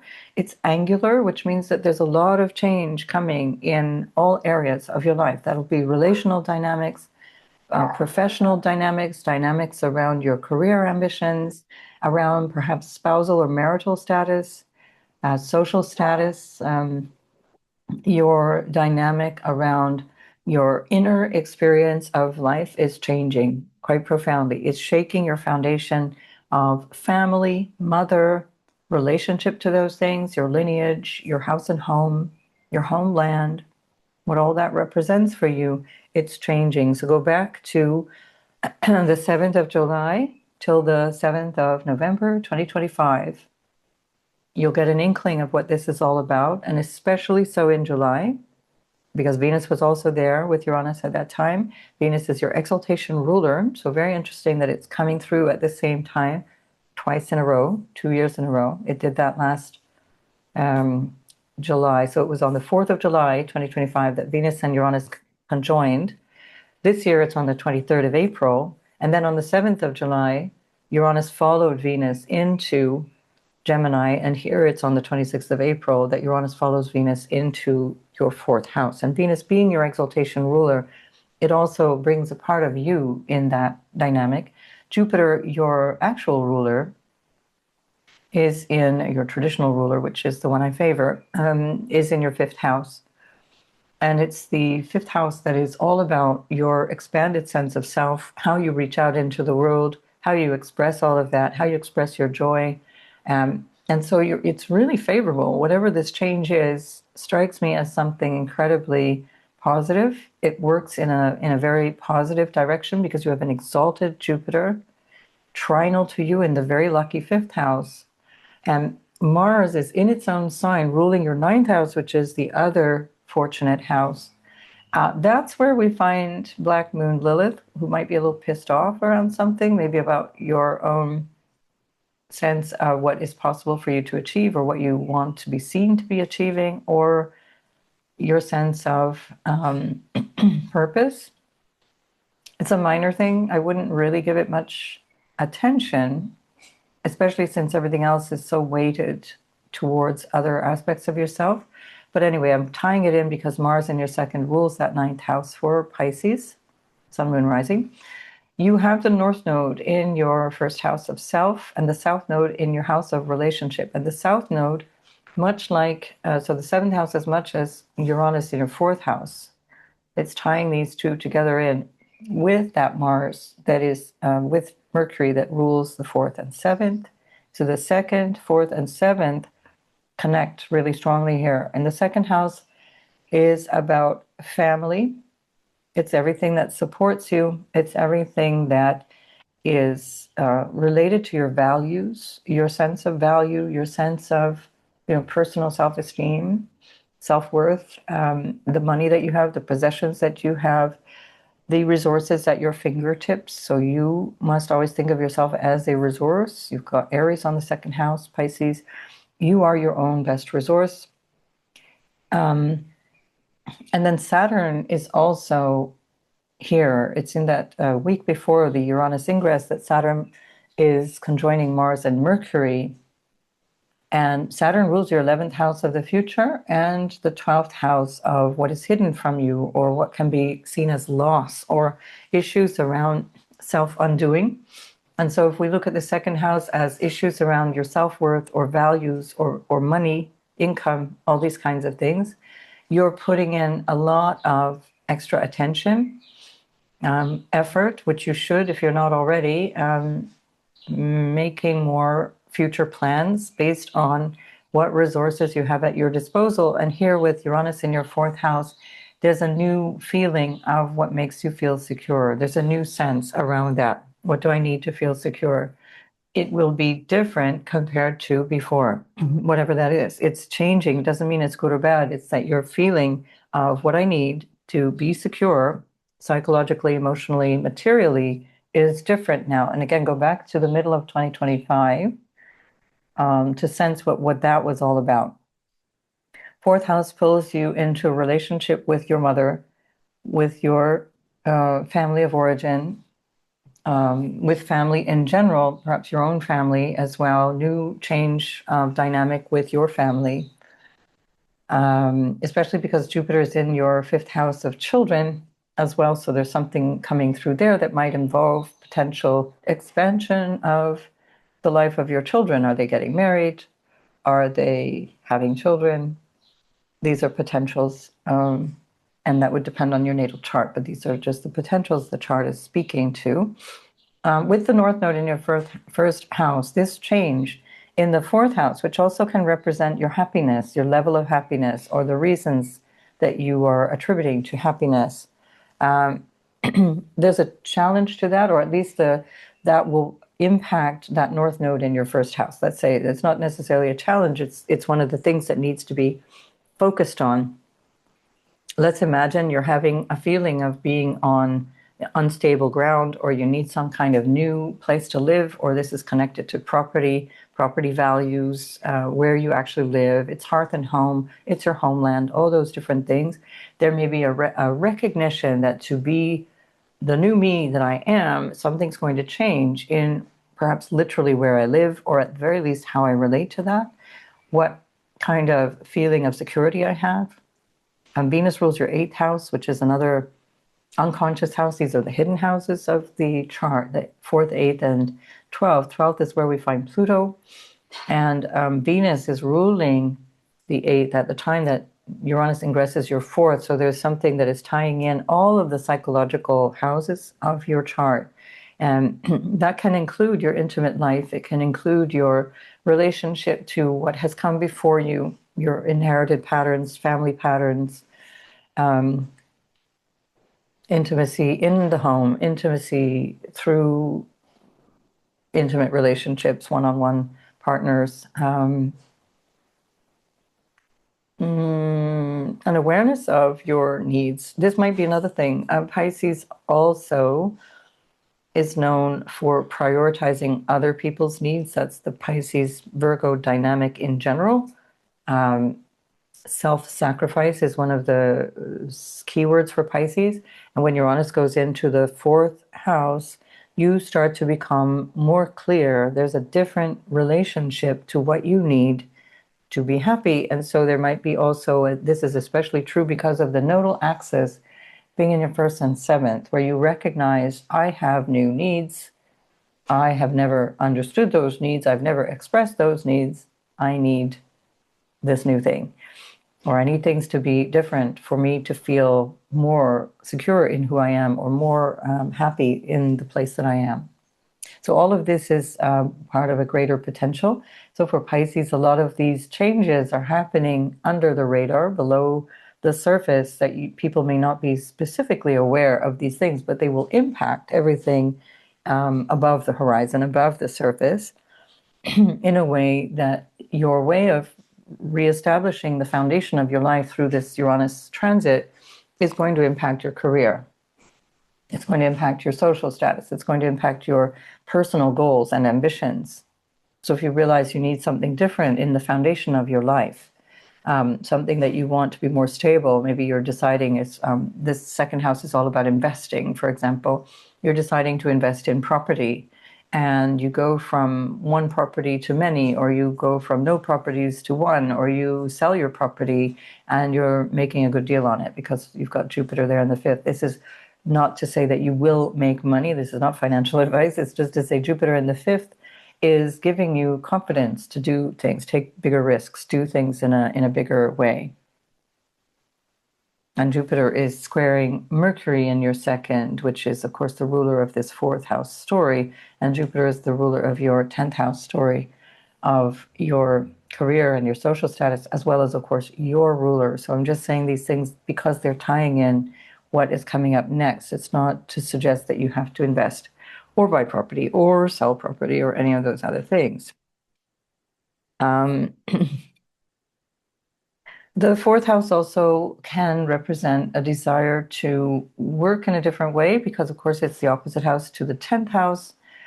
You might be deciding now, I need to work from home or work in the office, work in a studio rather than an office, whatever the thing is, that there can be a big change because your whole sense of what you value and your own value is the big focus that is driving this new story of Uranus in your fourth.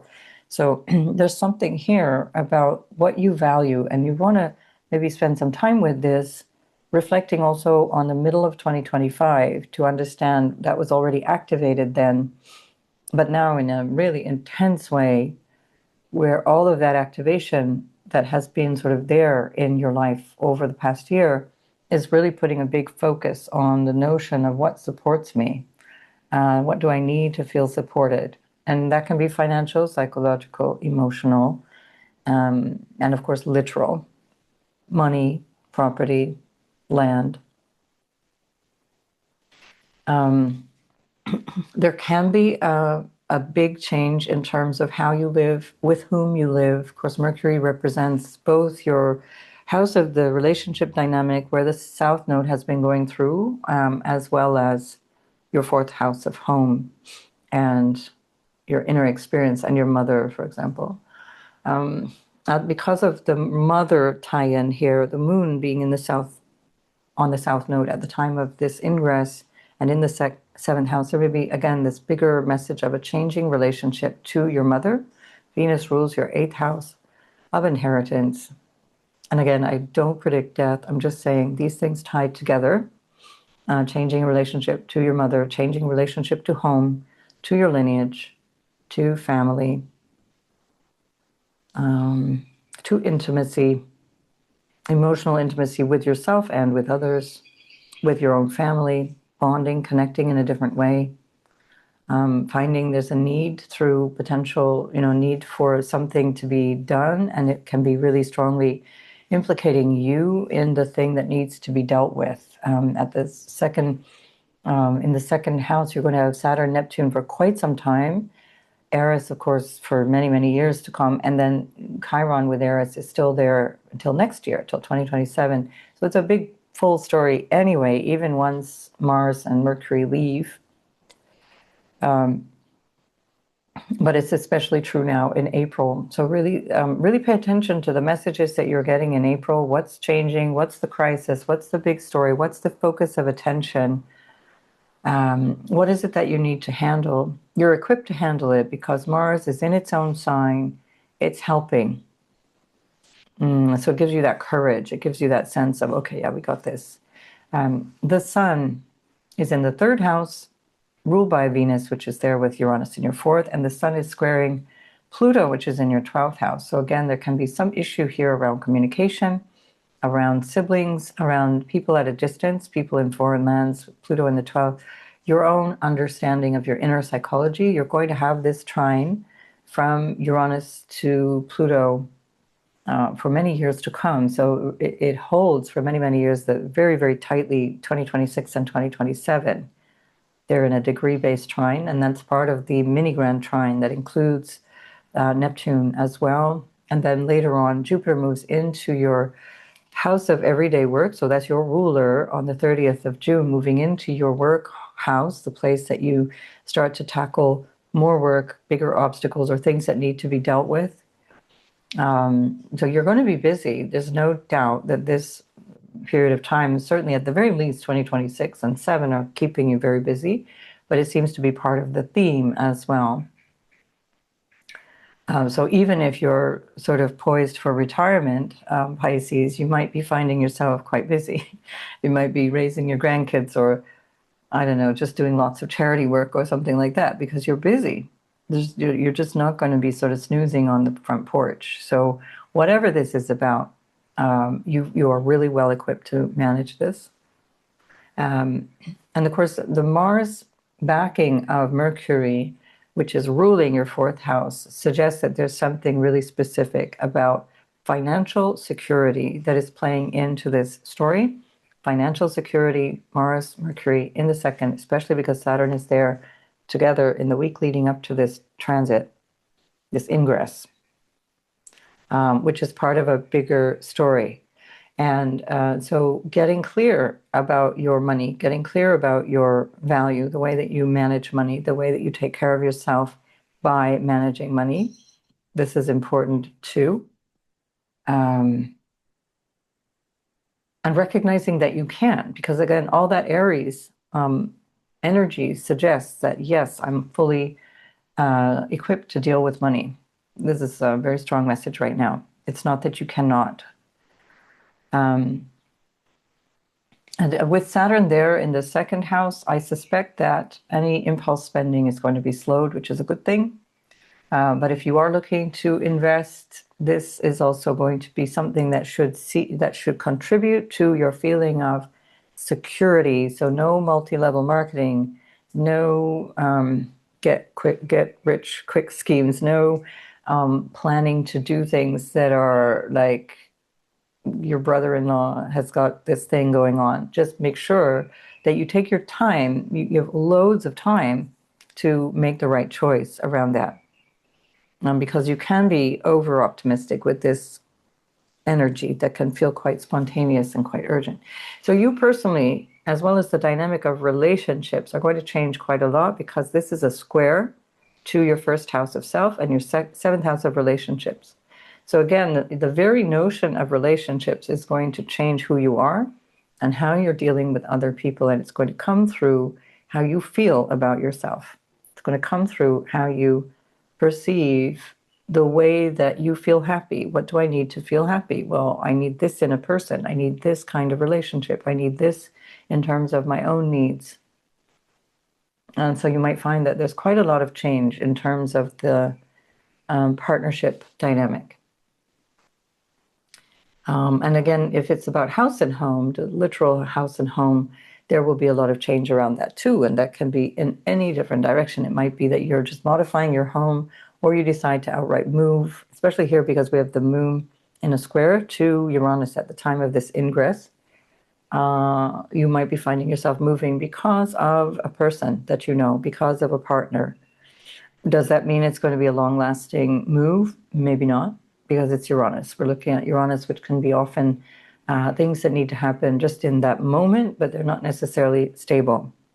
So you have to find the happy for no reason that's in you that brings the stability while Uranus is in the fourth house. You're not going to be able to find it from somebody outside of you. This is the way I see that. And anyway, that's true. So that's part of life. I think that's it, Pisces. I mean, otherwise, I'd say things are really interesting. They're going in a really interesting direction. Your ruler, Jupiter, is moving ahead in a favorable way, giving you a lot of support, and, offering you a lot of potential courage for change, to be different. The sun in your third house at the time of this ingress is saying this third house energy of, I want something new. I'm using my desire, the Venus ruled third house Taurus. I'm using my desire to find what I need to be happy, and that will bring me the change that I want. It's square to Pluto. All right, I think that's about it, Pisces, and we will certainly cover this again and again. And I wish you all the best, and thanks for being here until this point. And for those who are not Pisces, thanks for being here until this point. And as always, thank you for subscribing, which I always forget to ask for, but I do appreciate it. And I'll see you in the next video.